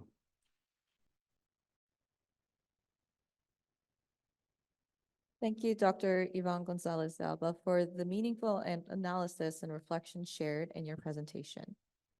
Next, I would like to announce the start of our panel discussion on enhancing Cambodia's human development within the framework of the Pentagonal Strategy amidst evolving regional and global dynamics. For this panel discussion, I would like to invite our moderator, Ms. Alisar Shakir, resident representative of UNDP Cambodia, to the stage. Next, I would like to welcome our distinguished panelists to the stage. Her Excellency, Dr. Ung Kuntapavi, Minister of Women's Affairs. His Excellency, Dr. Huop Phum, Secretary of State and Council of Minister. Dr. Eng Netra, Executive Director of Cambodia Development Resource Institute. Ms. Josana Varma, Country Director of the Asian Development Bank. And Mr. Paulo Dalla Stella, Senior Environmental Specialist at UNDP Cambodia. Hello, ladies and gentlemen. Hello again. I'm happy to, the discussion on this panel. The world is facing an unprecedented confluence of interconnected risks. These risks render the path forward for human development far more challenging to advance and sustain. We will try to unpack together with the esteemed member of this panel to see what does this mean for Cambodia and how is the kingdom prepared or preparing itself to face the complex uncertainties of the future. So welcome with me, Her Excellency, Dr. Eng Kantapavi, Minister of Women Affairs, His Excellency, Dr. Huop Phum, Secretary of State of the Council of Ministers, Dr. Eng Netra, Executive Director of the Cambodian Development Resource Institute, CADRI, Ms. Jyotsana Varma, Country Director of the Asian Development Bank, and Mr. Paulo Dalla Stella, our Senior Environmental Specialist at UNDP Cambodia. Welcome to you all, and I hope you'll enjoy with me this panel discussion and with the participants. My first question goes to you, to Her Excellency, the Minister of Women Affairs, and to reflect together on Cambodia's achievements, indeed great achievements on human development since the 90s. However, you know, there is also an agreement that not all the benefits have been equally shared. Women have made gains in, for example, education, in health, in financial access, but there are still widespread disparities and persistent structural inclusions. I would really appreciate if you could introduce us or discuss structural exclusions that you are prioritizing for the Pentagonal Strategy Phase 1. And how does the strategy promote a people-centric approach to development that amplifies the voices of women, that harnesses the full potential of women in national development, and mainly, you know, focusing on participation? Thank you. Thank you, Alisa. ខ្ញុំសូមនិយាយជាភាសាខ្មែរចាអ្វីដែលគាត់បានសួរនេះជាសំណួរមួយដែលពាក់ព័ន្ធទៅលើយុទ្ធសាស្ត្របច្ចុប្បន្នដំណាក់កាលទី1យើងដឹងហើយថាអតិភិប5របស់រាជរដ្ឋាភិបាលមនុស្សផ្លូវទឹកភ្លើងនិង digital អញ្ចឹងមនុស្សចូលទៅក្នុងអតិភិបចម្បងសម្រាប់រាជរដ្ឋាភិបាលក៏ដូចរបស់ក្រសួងនីមួយៗដែល Sorry, I had to wait for.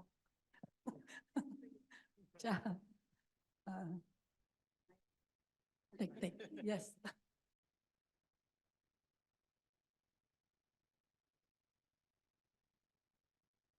Yeah. អញ្ចឹងសូមអរគុណច្រើនខ្ញុំនិយាយឡើងវិញថារាជរដ្ឋាភិបាលរបស់ប្រទេសកម្ពុជាក្នុងបច្ចុប្បន្នយុទ្ធសាស្ត្របច្ចុប្បន្នដំណាក់កាលទី1បានផ្ដល់អាទិភាព5ធំមនុស្សទឹកភ្លើងផ្លូវនិងបច្ចេកវិទ្យាអញ្ចឹងនៅក្នុងអាទិភាពទាំង5វាមានមនុស្សហ្នឹងយើងគិតបរិបក៏ដូចស្ត្រីហើយខ្ញុំឯកភាពជាមួយនឹងលោកជំទាវអនុរដ្ឋលេខាធិការនៅក្នុងអង្គការសហប្រជាជាតិលោកបានមានប្រសាសន៍ថាយើងមិនអាចធ្វើកិច្ចអភិវឌ្ឍមួយដោយទុកជាង 50% នៃប្រជាពលរដ្ឋទុកដោយឡែកទេយើងត្រូវបញ្ចូលគាត់នៅក្នុងវត្តនៃកិច្ចអភិវឌ្ឍអញ្ចឹងក្នុងការបញ្ចូលមនុស្សទាំងអស់នោះក្នុងវត្តនៃកិច្ចអភិវឌ្ឍហ្នឹងត្រូវបញ្ចូលគេហៅថាត្រូវពង្រឹងសមត្ថភាពរបស់គាត់ត្រូវធានាសុខភាពជូនឲ្យគាត់មានសុខភាពល្អមានសុខុមាលភាពមួយទៀតកាត់បន្ថយភាពងាយរងគ្រោះរបស់អ្នកទាំងនោះហើយជាពិសេសបើយើងនិយាយទៅភាពងាយរងគ្រោះហ្នឹងភាពគេហៅថាជាអនក្ខរជនភាពជាស្ត្រីដែលជួបប្រទះបញ្ហាហិង្សាផ្នែក gender ចានេះជាទូទៅយើងត្រូវធ្វើយ៉ាងម៉េចឲ្យមនុស្សដែលមានជាង 50% ហ្នឹងមានភាពធន់ហើយនឹងភាពក្លាហានហើយនឹងមានសមត្ថភាពគ្រប់គ្រាន់ដើម្បីចូលរួមអញ្ចឹងអ្វីដែលសំខាន់បច្ចុប្បន្ននេះបើយើងនិយាយទៅដើម្បីចូលរួមក្នុងកំណើនសេដ្ឋកិច្ចរបស់ប្រទេសជាតិបច្ចុប្បន្ននេះយើងកំពុងតែអស់ប្រទេសនៅក្នុងពិភពលោកកំពុងគិតគូរទៅលើការស្ដារសេដ្ឋកិច្ចរបស់ខ្លួននេះឥឡូវយើងគិតទៅលើស្ត្រីដែលធ្វើការងារនៅក្នុងវិស័យសេដ្ឋកិច្ចក្រៅប្រព័ន្ធហើយខ្ញុំឃើញអំបញ្ញមិញនេះនៅលើតួលេខរបស់លោកអ្នកឯកទេសអំបញ្ញមិញនេះថា 89% នៃការងារទាំងអស់នៅក្នុងវិស័យសេដ្ឋកិច្ចក្រៅប្រព័ន្ធនេះជាបញ្ហារបស់ប្រទេសកម្ពុជាយើងហើយរាជរដ្ឋាភិបាលលោកចាប់អារម្មណ៍ហើយលោកកំពុងតែធ្វើការងារនៅក្នុងការអភិវឌ្ឍសេដ្ឋកិច្ចក្រៅប្រព័ន្ធដោយប្រកាស2ខែមុនដាក់ប្រកាសឲ្យចេញជាគេហៅថាយុទ្ធសាស្ត្រនៅលើការអភិវឌ្ឍសេដ្ឋកិច្ចក្រៅប្រព័ន្ធហើយបើយើងឃើញថានៅក្នុងសេដ្ឋកិច្ចក្រៅប្រព័ន្ធនេះស្ត្រីភាគច្រើន the majority អ្នកដែលធ្វើការងារនៅក្នុងសេដ្ឋកិច្ចក្រៅប្រព័ន្ធសិតតែជាស្ត្រីយើងនិយាយនៅលើកម្មករយើងនិយាយនៅលើនិយោជិកដែលធ្វើការងារនៅក្នុងក្រុមហ៊ុនក្រៅប្រព័ន្ធយើងនិយាយនៅលើ self employed អ្នកដេញសហគ្រិនដែលគាត់ដាក់ទុនខ្លួនឯងនោះចាណាហើយមួយទៀតស្ត្រីដែលធ្វើការងារដោយនៅលើការថែទាំក្រុមគ្រួសារថែទាំក្រុមគ្រួសាររបស់គាត់អ្នកមនុស្សចាស់ក្មេងចាដែលអត់មានទទួលប្រាក់ឈ្នួលទាល់តែសោះ អញ្ចឹងយើងគិតទៅលើក្រុមទាំងអស់នេះដែលជាក្រុមដែលគេហៅថាងាយរងគ្រោះដែលអត់ទទួលបានការគាំពៀសង្គមដែលអត់ទទួលបានគេហៅថាផលប្រយោជន៍នៃគោលនយោបាយសេដ្ឋកិច្ចរបស់ប្រទេសជាតិនេះជាកង្វល់របស់យើងខ្ញុំហើយយើងខ្ញុំកំពុងតែធ្វើការងារជាមួយនឹងក្រសួងឧស្សាហកម្មដើម្បីធ្វើយ៉ាងម៉េចពង្រឹងស្ត្រីដែលធ្វើការងារនៅក្នុងសេដ្ឋកិច្ចក្រៅប្រព័ន្ធឲ្យមានសមត្ថភាពគ្រប់គ្រាន់ដូចជាធ្វើឲ្យគាត់មានជំនាញផ្នែក digital ដើម្បីធ្វើការងារឥឡូវបើអត់មានជំនាញ digital ធ្វើសេដ្ឋកិច្ចអត់មានភាពរីកចម្រើនទេ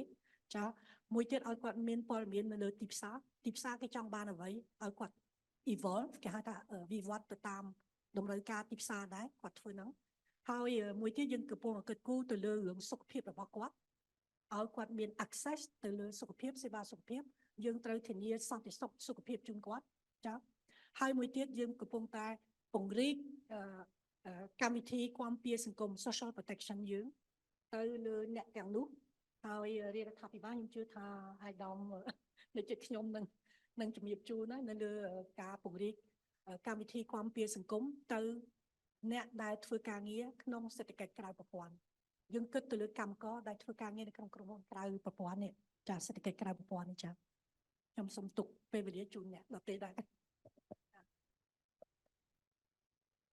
Thank you. May I just probe a little bit, you mentioned in specific the informal workers, but there are women, headed households and others. How would you, or how do you plan to reach them, these women left behind in Cambodia?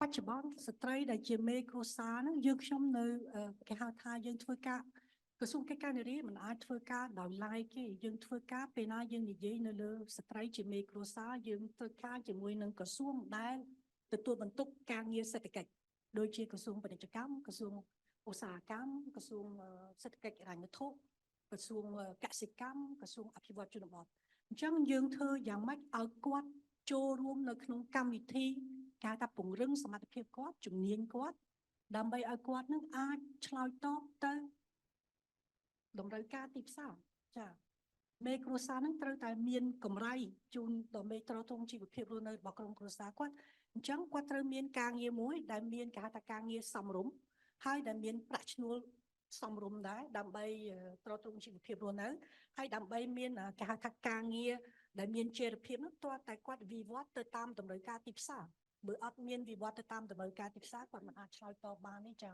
អញ្ចឹងក្រសួងយើងខ្ញុំកំពុងមិនកំពុងទេបានហើយនឹងកំពុងធ្វើការងារជាមួយនឹងក្រសួងដែលគ្រប់គ្រងវិស័យសេដ្ឋកិច្ចហ្នឹងដើម្បីឲ្យគាត់មានកម្មវិធីគេហៅថាកម្មវិធីពិសេសដើម្បីបញ្ចូលស្ត្រីដែលជាមេគ្រួសារចូលក្នុងកម្មវិធីទាំងអស់នោះពាក់ព័ន្ធទៅលើការអភិវឌ្ឍธุរកិច្ចរបស់គាត់ការអភិវឌ្ឍសមត្ថភាពគាត់របស់គាត់លើជំនាញនៅលើបច្ចេកទេសឲ្យស៊ីចង្វាក់ជាមួយនឹងតម្រូវការរបស់សង្គមយើងហើយនឹងរបស់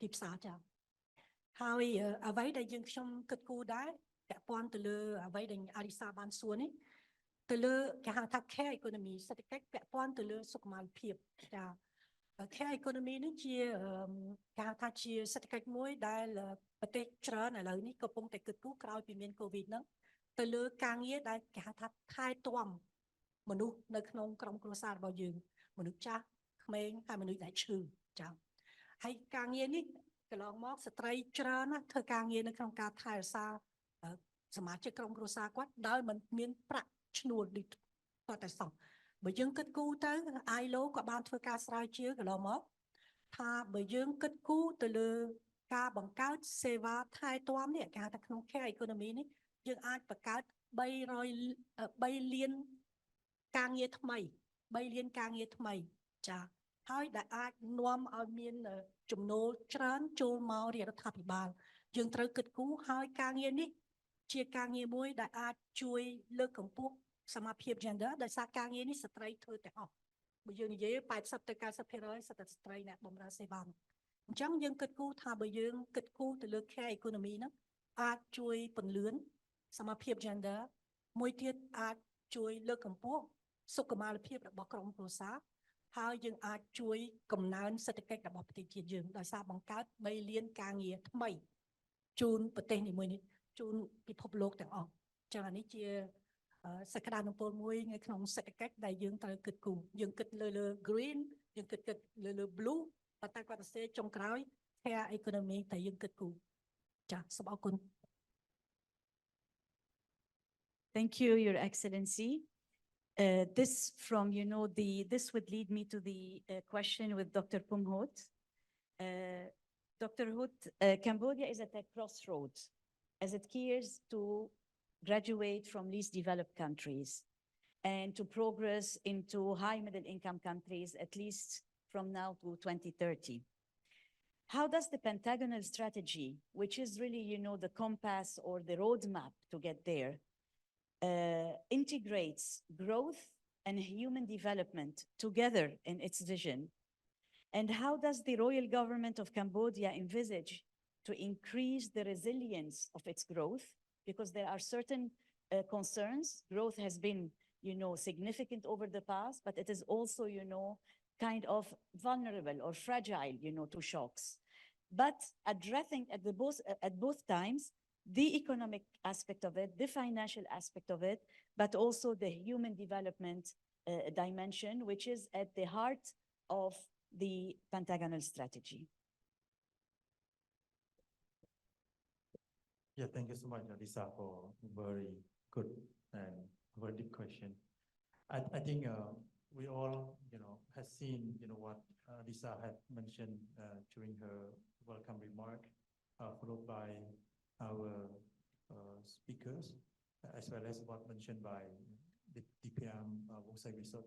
So people are really in the heart of our strategy, and we have a huge dream, for everyone that Cambodia can move forward, from the current situation, low middle income country, to the middle low income country by 2030, and go to be the high income country by 2050. So still a long way to go. But what the government have done even during the past time in the rectangular strategy, the 4 phases, as well as the Pentagonal strategy, the phase 1, people are really the core of the strategy and how to develop the strategy. So what I have summarized from what we can see, the remark this morning, as well as try to fix together with the Pentagonal strategy phase 1. We need to ensure that people will have choices.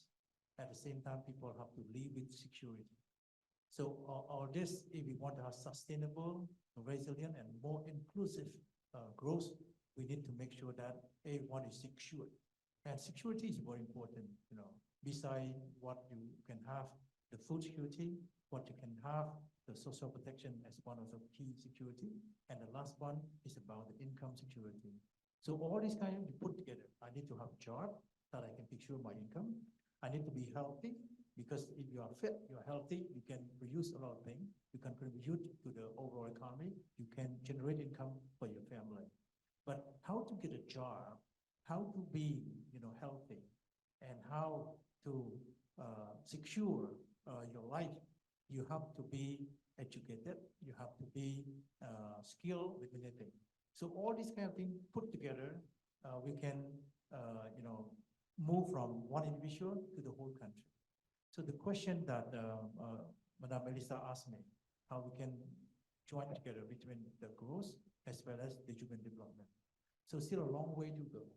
But from what we can see, no one is left behind. Our people have to be educated. And then how you can do that one? That very, I think, very challenging. And we all discuss among us as a policy makers. So how we can put everyone inclusive for the access to education, for access to the skill. That's why we have formal education, and the government tried to do now. I think Dr. DPM Resort also mentioned this morning about the priority. We want to reform education. So this is a formal one, but at the same time, we want to improve the TWET. So this, in case that all the people here is well educated and well equipped with the skill together with the technology, and then they are protected in terms of food, in terms of income as well in terms of their health, that we can move together. So the key how to make sure that they will have security. So I think the question all around that one. So how can I reply in a short way how to do that? From what I can see as a part of the team to draft the Pentagon strategy, and also one of the team, to in charge of the implementation of this kind of policy, is that everyone have to make effort. Kind of the whole government approach is the key. One, we have the policy, we have to implement, and then we have to do the M&E. Yeah. So we try to have our own, not our own, we have to have the KPI, the indicator that we want to measure whether our policy is really well implemented.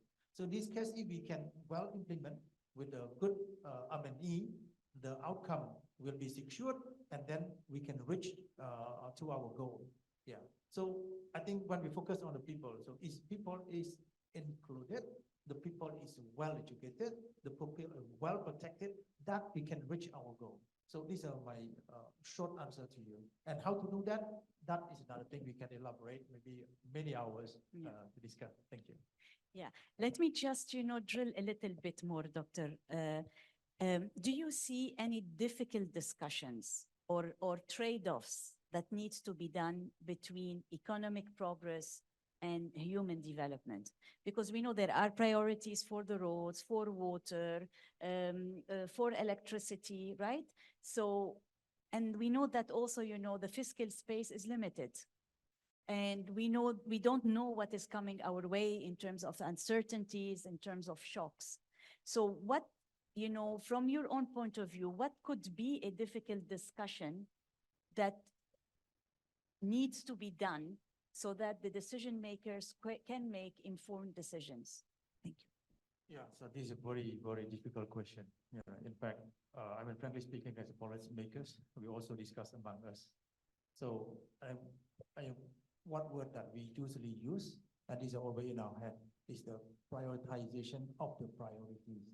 So given the limited resources, given the context of Cambodia, so, before I answer the question, before I joined the government, I can see that why policymakers, why leaders don't do anything for the country? Why the Cambodia always continue in that way and not with the rapid growth? Why we cannot catch up with the region, with the world? But when I took the job in the government, I can see that so many challenges to do. And given our limited resources, how can we do? So the key is prioritize. That's why what we can do. I just talk about education and the skill development. Now we do the reform in our education, but starting from the university degree upward, that what the Ministry of Education have done so far, we see a good result. But that's not enough. You want to make sure that Cambodia can position ourselves and to stay competitive in the region across the world. Now it's very important that we have to be, competitive in any sectors. With the open economy, with the globalization, with the marginalization, everything have to be competitive. So in this case, we want to make sure that Cambodian people will be well educated from the kindergartens until to the university. So in this case, what already have been done and continue to be done is the university degree. But now it's from K1 to K12 with the new leadership, and it's a baby, I can say. It's a baby of our Prime Minister, that he want to focus on the K-12 education reform. So Cambodian kids have to be well educated in terms of technology, in terms of knowledge, but at the same time, it's the moral. You know why? The moral is very important. The code of conduct is very important. And then the thing I can see that if you don't have the moral, if you don't have the code of conduct, if you don't have the discipline, how can Cambodian people to be produced to be the good government official going forward, or good people in the private sector or NGO, whatever? Public sector, you need to be equipped with the dignity, with the professionalism, and with integrity. So all these have to become from the education, and this comes starting from the basic one. So from the kindergarten, to the middle school, to the high school. So if all the kids are within this kind of discipline, this kind of equipped with the code of conduct, with the moral, I think that with the technology and other professional knowledge, they will become good citizens of the country. So in this case, Cambodia can move forward with dignity and with competitiveness. So this is a very important thing. So just a few examples, but as Cambodian people, as policymakers, how can we do that one? This is a long way to go. So we look at this one, we say, wow, I don't want to do any more government jobs. There's so many things, so challenges. But step-by-step approach and with the commitment, with the hope, I think we can move. Yeah. So we really focus on the people. Yeah. So this is what I can answer. No, thank you. Actually, you preempted my second question. What needs to be done to implement the Pentagonal strategy? So you're also, taking a people-centered approach to make the change happen through the entry points of the civil service reform. A civil service that is professional, that is efficient, and that is ethical, if I captured well your words. You wanted to say something? Yes, let me correct something. I did a mistake. I said that from the ILO, that investing and addressing existing gaps in care services could generate almost 3 million. 300 million is not 3 million across. Yeah, 300 million, because I was thinking 3 million is nothing worldwide. It's 300 million, sorry. More jobs, yes. Thank you. Thank you. Dr. Eng Netra, what is CADRI's assessment? We know that you have done, lots of research about the challenges and opportunities, for Cambodia's development. So from your point of view, what are, the challenges, but also the opportunities to accelerate human development in the country?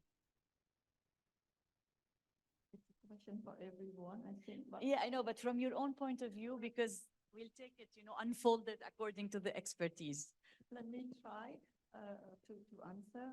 But first, thank you so much for having me, and also I learned a lot from today's presentations, and the report is going to be highly relevant, useful for CDI own work. Currently, we also do this report for the Cambodian government around the 2030 ambition assessment. So this is really, really fantastic resource for us to build further on.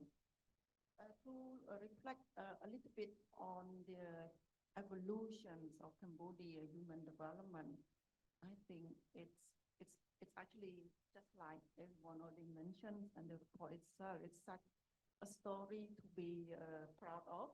Of course, I think I can look back to my parent generation, my own generation, and now the other generation, like the staff at CDI, who are just joining us in their 20s, just come with so much motivation, so much enthusiasm about their own future, and the quality of education, language skills, and the exposure they have to a lot of opportunity study all around the world.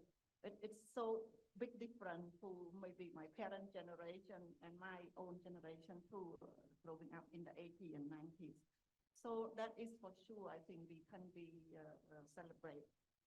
But in terms of what we should be thinking and focusing our priorities and attention, in particular for us to be optimistic about achieving Cambodia's vision to be the upper middle income country, and not stuck in the middle income trap where we, very well documented in most countries, they kind of stuck there. And to further build the foundation toward the 2050 high income economy, I think we have published in the Cambodia Outlook content list from last year quite a good list already. But for now, I would like to maybe mention a few things. The first is to actually concur with the recommendation from the report, and my own current reading too is that we cannot go on living with the current economic development strategy that were driving the global changes, whether in the region or elsewhere and in Cambodia. I really strongly see that as an important starting point for changing the way we want to see for this country, for this region, and global as such, because I think it's just not sustainable. And the kind of problem we see with COVID, the last few years that shown in COVID and the work we have documented, it's a lot of despair that is actually growing to the level where unprecedented. And my time as researcher over the 20 years, going to houses, meeting local leaders just to understand how, have their job or what they look forward to. Unprecedented level of anger, of frustration, and that is coming down, to the way we have evolved our economy, the way we have structured the world. So I really see that as an important conversation, and I hope we build more consensus around this point. The second point for Cambodia, I would also like to build on the conversation. We now already talk a lot about informality, which is really, really important. But maybe the gap that are not yet on the agenda so much is that when we talk about informality in Cambodia is that we tend to talk about employment. We tend to talk about the registration, the formalities of being part of the policy of the regulation. But from my own work and CDI work is that Cambodia centrality of being able to get the right of support and we talk about well-being and managing challenges, especially at COVID time, is family. We're talking about family unit, family system, and the informal social network that Cambodia have kind of depend on.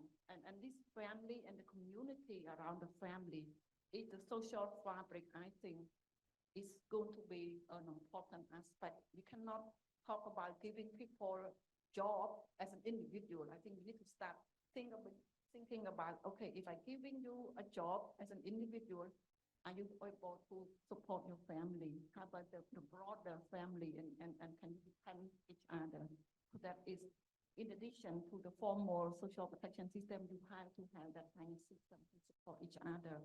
And social cohesion, social contract, and this network is fundamental in our society. And I hope we can maybe think a little bit better to integrate this aspect into policy and strategy of government, whether in terms of industry development, in terms of creating new jobs or setting up new factories. I don't know, maybe we have to start building those needs. Final point, rural area in Cambodia need more and more attention with the public services, basic public services. We just finished our own survey where we go around Cambodia in 300 communes, surveying. In each commune, we survey commune chief and 2 counselors. One has to be female, one has to be, can be from another party or things like that. So almost 1,000 elected representatives at commune level. They talk a lot about challenges. The first challenge is households that level so high. Number 2, poverty still high in rural Cambodia. Number 3, access to clean water. Number 4, access to basic infrastructure. And number 5, the quality of job, or basically, unemployment and the related challenges, but it comes to migration. So rural Cambodia still need a real specific targeted support so that the development of the whole country is not too divided between certain region, and that will create even more harmonious society, I think, moving forward for us to achieve kind of goal. Thank you. Thank you. Thank you, Dr. Netra. Very interesting, recommendation to, while we're thinking about formalization in Cambodia, which is one of the main points that you have, highlighted as an opportunity, but also as a challenge, right? To widen the thinking about the technical part of it and to think on the softer part which protects the family unit, which really, builds on the community and social networks and social protection systems, not kill them through wanting to be more formal, so widen this discussion to see what is most useful and needed in Cambodia. Also, thank you to highlight not to leave the rural areas behind, because we tend to think about development and we tend to think about development mainly for Phnom Penh, Battambang, Siem Reap, but the country is much bigger. And thank you, for flagging certain of the existential, in a way, challenges for people in the rural areas, in the provinces. You mentioned lack of quality jobs and poverty, access to water, basic infrastructure, and the migration issues, which also, closes back to the issue of family, protecting the family unit. I hope this, can also, spur more discussions in other occasions. This is, worth, considering for social cohesion, for, the social transformation that is happening and that will come for sure with opportunities, but perhaps with some of these challenges that need to be kind of controlled from the beginning. I'll move now to Ms. Varma. Josiana, as the Regional Development Bank, how can the Asian Development Bank support and enhance Cambodia's human development agenda, considering the complex of risks heightened in the report? The report mentioned risks, existential risks, such as pandemic, climate change, etc., but also challenges to the traditional models of growth that are not able anymore to generate enough jobs. And the third type of risk is really, how can we maintain the momentum of change? With the changes, in the democratic systems and the changes, in the way the governance systems around the world and the need for being more anticipatory. And maybe, to link it to the second question, to unpack it a little bit, focusing on your new country partnership strategy that I believe has been, approved very shortly. Thank you. Alisa, thank you very much, first for including me on this very august panel. Also, congratulations on the excellent report and lots of insights coming in. And thank you also for this question, which allows me to showcase a little bit of the work that the Asian Development Bank is doing in the region as well as Cambodia. So thank you very much, first of all.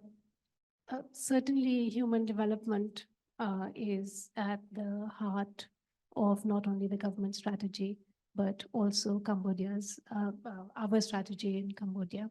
As you mentioned, the country partnership strategy, which spans 5 years for us, is in the works now, and we hopefully will have it endorsed. We've had a lot of discussion around it with various stakeholders.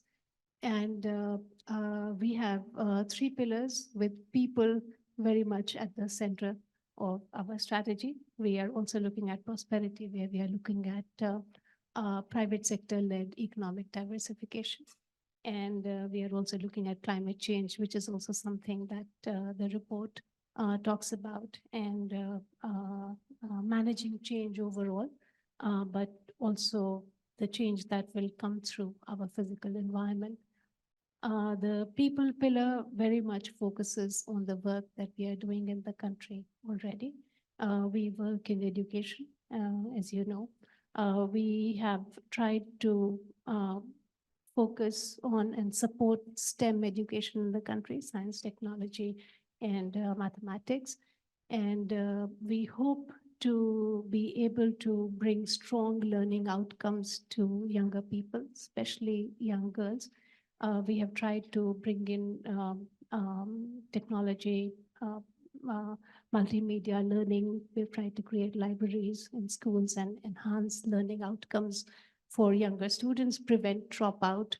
And we hope to create a cohort for skills development in the country. We are also working in skills development. We have a program for skills for competitiveness, and we have a new program for $100 million for skills for the future economy, where we hope that this cohort from the secondary education program that we have will bring young women and young boys into being able to access skills that will empower them to deal with the changes that will come with technology. And they are already there. In fact, Andrew is in the audience here from TAFTAC, running this amazing skills development center very nearby here. And we are trying to impact the lives of young people. And the question of prioritization, public resources cannot do it alone, and we have to bring in private sector to join hands, and whether it is through PPP mechanisms, whether it is through taking responsibility for say, a task like skills development, which feeds into how the country grows forward. So it's not only about the growth number, it's also about the quality of growth, taking young people together. And this also builds resilience because they will have better and higher quality jobs, and they'll be able to participate in nation building. We are also working very closely with the government in public finance management. And again, one of the things that you mentioned about the civil service. So what we are trying to do in our program is to be able to strengthen subnational administrations for public service delivery. And again, we are going to be able to use technology. We have piloted in a few districts, and how to be able to have public service delivery, high quality public service delivery in rural areas. And this is a strong program, and part of it is to establish the NASLA, the National Academy for Civil Servants. And the idea is to be able to have them deployed in subnational administrations and reach a larger cohort of women and vulnerable populations. Then across all our work, you mentioned climate change and the transition. Climate change is, I think, here already. In the last year, we saw many more heat days than Cambodia normally sees. When we go to the field, I have heard one farmer tell me that his biggest problem is climate change, and I laughed and I said, how can that be? And he said to me that all the knowledge of the forefathers is lost now because they don't know when it's going to rain. It's so unpredictable. And so we are trying to help. We are trying to create a pipeline of adaptation projects. And of course, our work in medication is ongoing in bringing green energy, and the government has a very strong focus on renewable energy that we are helping with, both with solar energy. We've had some success. We've set up a 100-megawatt plant here, again, with private sector participation. We are working in wind energy. And but our focus is very much on communities. So our entire program here, whether it's in agriculture, whether it is in providing water and wash services, sewage, waste management in rural areas, whether it's in electricity, it is all geared around tackling climate change and helping community resilience come forward.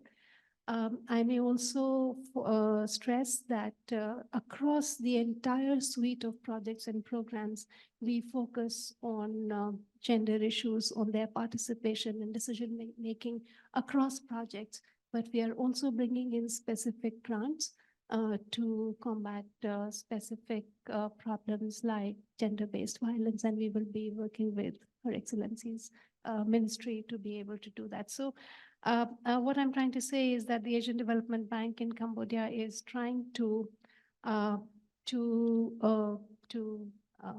keep the lives and livelihoods of people at the center of our operations, and to be able to address what our strategy clearly focuses on addressing remaining poverty and also inequalities, and making the growth inclusive and sustainable. I hope I answer your question, but I would also like to say that the change will come with all players. We have to hold hands with the private sector. We have to keep new problems like climate change, the impact on productivity, heat stress, and we are trying to bring specific initiatives around all of these. And we hope to partner with the government and move hand in hand to see that we are able to, from the small money that we bring in, that we are able to partner with the government to have maximum impact on the positive impact on the lives and livelihoods of people. Thank you, Anissa. Thank you, Jyotsiana. I like, you summarize it all, put the lives and livelihoods of people at the center of what you do, and to, widen partnerships to include also the private sector for higher impact. I think you summarized it all at the end. Good luck with the new strategy, and we look forward, for bigger, discussions and dialogue with different partners. Paulo, last, but not least, one of the big risks or existential threats is climate change, as it is in the report. But the Secretary General of the UN take it more and raises the alert on the triple planetary crises, mainly, the confluence of climate change, loss of biodiversity, and pollution together, to affect our lives.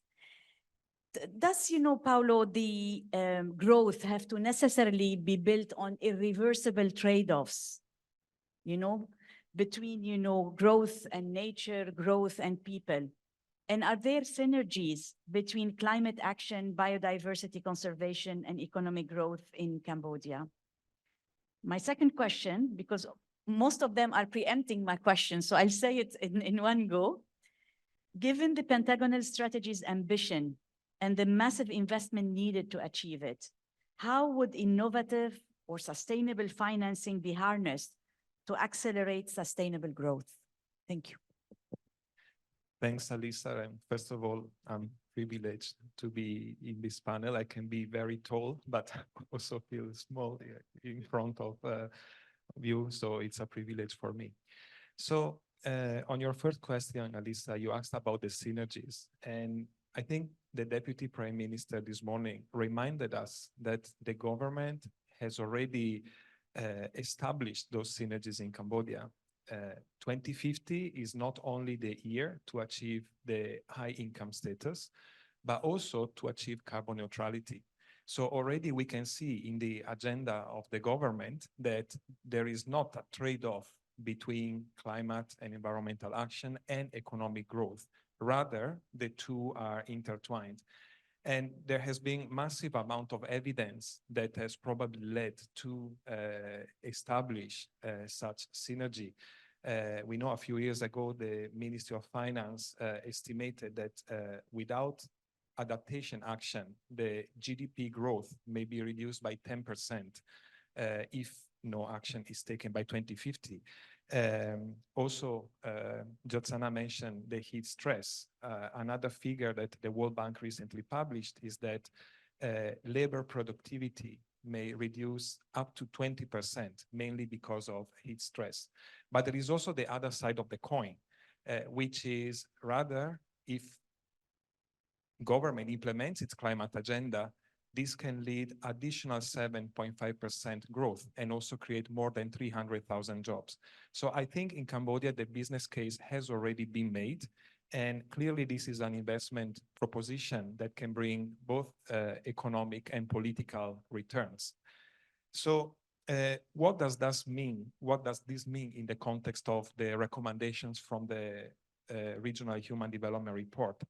First, on recalibrating Cambodia's growth strategy, we clearly see that recalibrating it towards a low carbon and resilient trajectory would be very favorable for Cambodia, also to achieve its objectives to attract higher quality investments and also diversify trade. Many people believe that betting on green economy is actually a great opportunity for Cambodia to enhance its competitiveness and comparative advantage in the sub-region, and especially vis-a-vis its big neighbors that have bigger markets and also bigger populations. So clearly, recalibrating the growth strategy towards green economy would definitely be the way to go. But then looking at the other recommendation from the report, which is about mainstreaming human development, here, and it's already being outlined very well, the elephant in the room is the fact that Cambodia is one of the most vulnerable countries when it comes to climate change. And of course, this will impact the possibility to expand people's choices, also to create opportunities, not only for the current generations, but also for the future ones. And so making sure that adaptation is mainstreamed across the sector is key.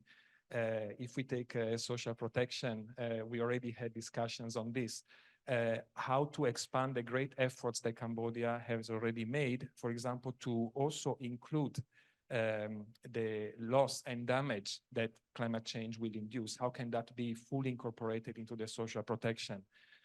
Just as energy transition has been mentioned and so on.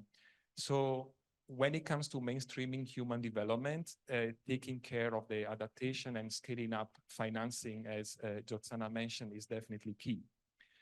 So now going to your second question, which is about the financing. Another opportunity for climate and environment is that it can generate a lot of financing for Cambodia, which is particularly useful now as Cambodia goes through the LDC graduation. But one thing that we should be mindful of is not to look at green finance as a silo, but rather to be connected to other sources of financing that altogether can contribute to sustainable development reforms. And this is what the national financing strategy that the Ministry of Economy and Finance is now developing is trying to do. So promoting a more integrated financing approach, of which climate green finance is part. So in what this means in practice, of course, there are immense opportunities in the public sector. Already the public financial management reform has been mentioned. For example, how to integrate climate considerations in the public investment management, or making sure that all line ministries incorporate environment and climate action. But as it has been mentioned already, so I'm not now saying something new, the key will be financing policies to stimulate private sector engagement. 2/3 of investments required for the long-term strategy for carbon neutrality are supposed to come from the private sector. So definitely investing in this financing policy to trigger that is key. Already we see many good signals in Cambodia. Well, just yesterday, I think the Green Climate Fund approved finally after many years, the Cambodia Climate Finance Facility, which will provide loans to companies that have green investments. We see the new investment law has specific provisions for green investments. Now, how to take it to the next level with policies that can promote blended finance, for example, or to redirect domestic and foreign investments into the sectors, specific sectors. And the SDG investor map that UNDP published a couple of years ago showed that a lot of the sectors that could be attractive for internal and external investors are related to the green economy. So I think these are the opportunities. Thank you. Sure. Yeah, please allow me to add on a little bit from the government perspective. I think after listening to all the answers with regard to the question raised by Madam Melissa. I can see that there are many things to do, but just a few words for you to cup like a kind of key takeaway, from what government have done. Paulo has exactly mentioned what the government is doing right. So, I mean, our objective, we talk about 2030, 2050, just a milestone, just kind of indicator that we want to move forward.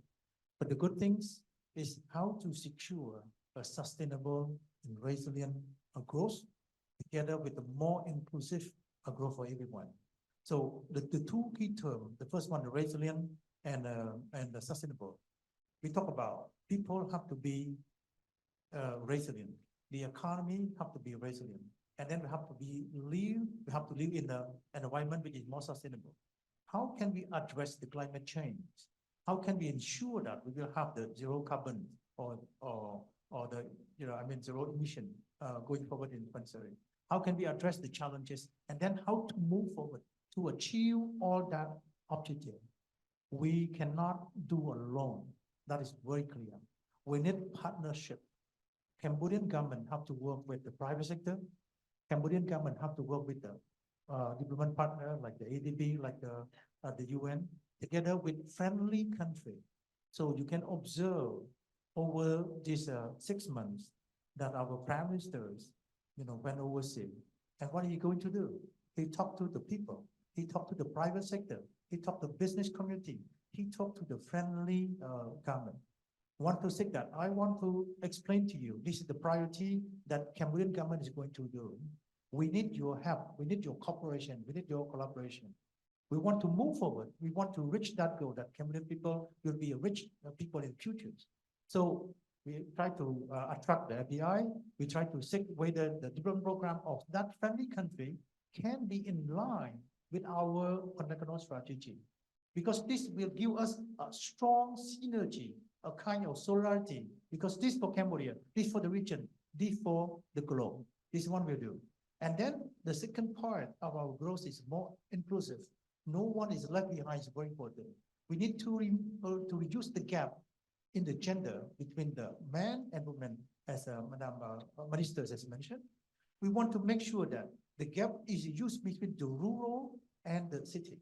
We live in the city, we look, everything is bright, but we go to in the rural area, like Madam Netra mentioned, that is a big gap. So how to do that one? And then we need to use the gap between the young and the old. So what do I mean by young? It's about the future generation. How to motivate them, how to make sure that they will live in a bright future. But it's something is not given. We don't take everything for granted.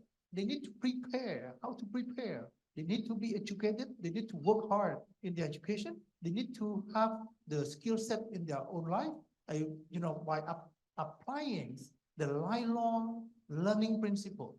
We need to learn. We learn everything, like Madam Minister mentioned. So if the women want to be inclusive in the economy development, they need to have knowledge. They need to have the skill. How can you work if you don't have no skill? So all these kind of things have to do together. So work together, but in a partnership and all the people, and then every individual have to see the point, what they want to do. So if I talk to the young generation, say, what do you want to do in the future? You want a bright future? They will say yes, but how to get your bright futures? Nothing is taken for granted. We need to work hard. Okay, let me conclude that way. No, thank you. Actually, you concluded very well our discussion, and you highlighted the rich discussion that was there. The three elements, of widening opportunities for people and for the society, the quality growth, the resilient growth, but also, the how to make this change happen in terms of changing the way to do business, more result orientation, more of a whole government approach, and partnership. Thanks a lot for all of you. You've been a very disciplined panel. I did not anybody. So thank you. And I hope that you enjoyed it as much as I did. Thank you. Thank you, distinguished panelists and moderator, for leading an insightful conversation.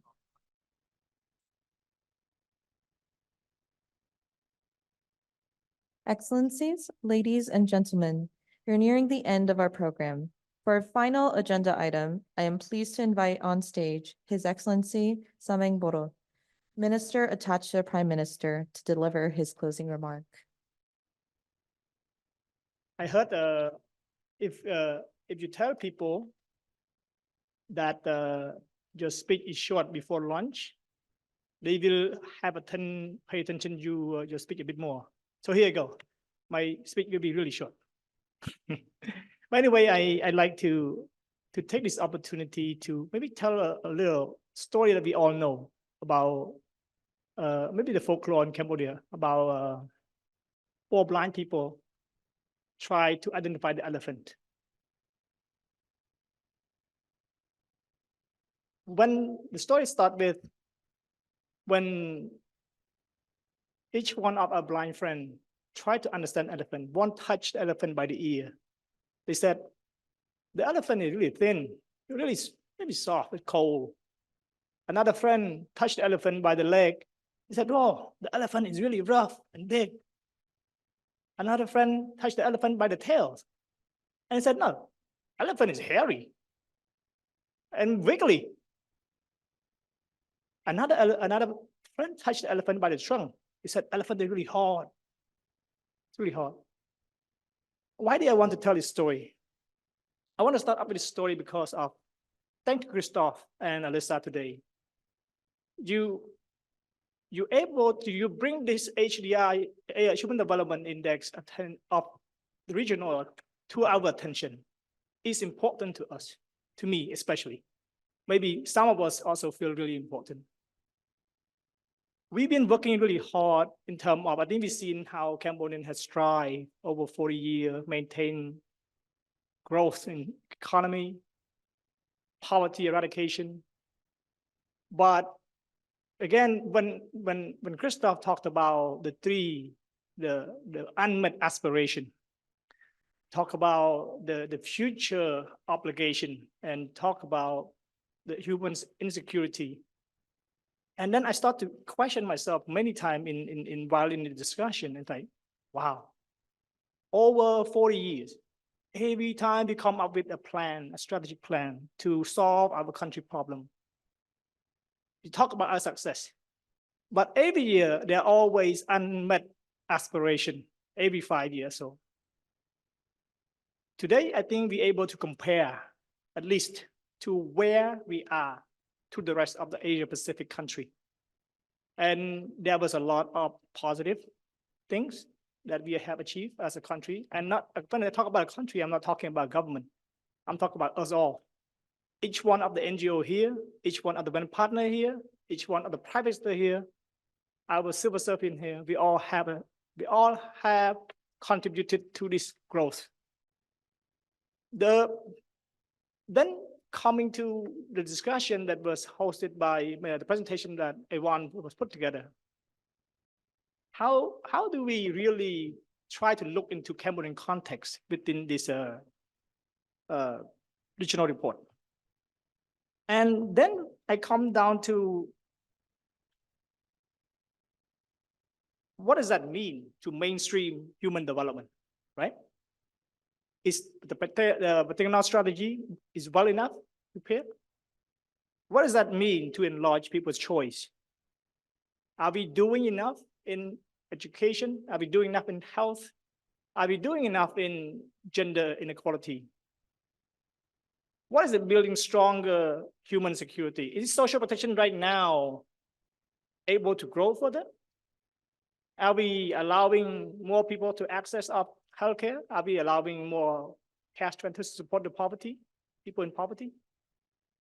Let me talk about meeting obligation to the future generation. Where are we now, right? So while listening to this discussion, I feel there was a lot of question mark that still arise. And the discussion here today, thanks to Alyssa, she was pushing some really sensitive question. And hearing from the Minister of Women Affairs today, just one pitch from her side about gender inequality is enormous to tackle. I did not try to touch on what we go in here next, but what my hope or maybe suggestion within our meeting today, our workshop today, I raised a question within my mind. what would be the best outcome when we all leave this workshop today? What is the report allowing us to do next to improve Cambodian context of this situation? And then I realized that, wow, a lot of strong discussion, a lot of points were made. But refer to the story of the elephant. Are we seeing the elephant together now? Is it better for us? I do feel that today, the elephant at least presented itself as a one elephant, not the leg, not the tail, not the ears, and not the trunk. But again, you ask the question, if our blind friend has a perception that the elephant is only the tail, can they really solve the problem of the elephant? So what is the elephant that I'm comparing to today? Solving the people of Cambodia income. I would not even say improving our well-being of the Cambodian. I'm talking about maximizing the improvement of the livelihood of Cambodian people. So if we have not changed the perception of our blind friend, then we haven't done it yet, right? So I'm comparing here a blind friend to all of us, that we all, especially me, maybe not all of you, but me, I feel like I only see certain sector. I work within social affairs for 20 years, but sometimes I'm not aware of what's going on in the economy. I'm not aware of what needs to be changed within informal sector. I'm not aware what to be changed in healthcare, housing development, climate change, everything else. But what we hope here, and I'm hoping we have a discussion while the presentation was going on this morning. I asked DPM this morning. We have this as human development is one of our priority. But in the past, it deep in my heart because I work in social protection. So I keep looking for people to talk to. Where do I bring this point to you that we can do more in this sector? So many times I come back to many of my friends that each one of them was focusing on their own task, and they don't see the elephant as a whole. They see the leg, the trunk, the tail, and the ear. So today, I don't believe that I have better recommendation, but on behalf of myself as a minister attached to Prime Minister in charge of social protection, one of my roles is to continue reporting to Prime Minister on possible thing and policy that could be done, could be improved. So today, for me, I'd like to thank UNDP and UNDP Regional that allow us today at least to able to see the reality of the region and the Cambodian context, that somewhere we will improve, but somewhere we were behind. And reality, I hear the word that the DPM this morning talked about, we did try our best already. But I do believe that we can do more. So my suggestion here from myself, on my own lens, on my scale, I guess my perception and my scope, I believe that we still can do more in terms of understanding the elephant better, right? So what does it mean to maximize the well-being of livelihood of our Cambodian people? Is our NGO know enough about what the government's doing? This morning, Dr. Hutpum talked about that he was, with his knowledge in development, he was saying that government is not doing enough until he come into the government to realize that maybe that's not true. But at the same time, our government don't know that our NGO is doing so many things down there at the local level, improving so many social livelihood in community base, and has so much potential program that could be a game changer, and we don't know it. And many times they speak about it, we don't listen to them, right? So this is where I believe our private sector give job to many people in Cambodia, but maybe we don't understand them and improve and allow them to actually maximize their potential. So to me, I feel like Cambodia already developed far enough, to my idea, that we have enough people to resolve our problem, or at least to tackle the future issue. But what we need now is to bridge these people together, to bring the same vision together, to build a solidarity, to understand each other well enough, to become one in solving our own problem. So again, today, I think I will finish my remark here, but before that, I'd like to thank to the UNDP regional that choosing Cambodia to launch the report for us. It's to me, I feel thankful that you bring this to our attention. To UNDP that always focusing on helping, building, allowing our government, our partner, our NGO to see the bigger goal, to keep working together. And thank to all partners here today, even all UN development partner and all the ministry line.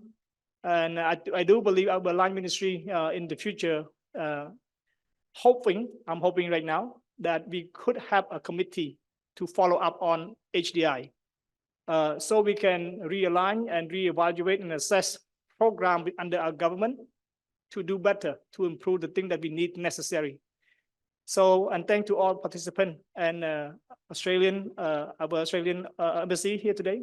So thank you, and I wish everyone a great future in achieving your goal in developing our world together. Thank you. Thank you, Excellency, for your engaging closing remarks. We are now at the end of the launch of the 2024 Regional Human Development Report, Making Our Future, New Directions for Human Development in the Asia Pacific and Cambodia. We would like to express our sincere appreciation for spending your valuable time today, for participating in this critical dialogue.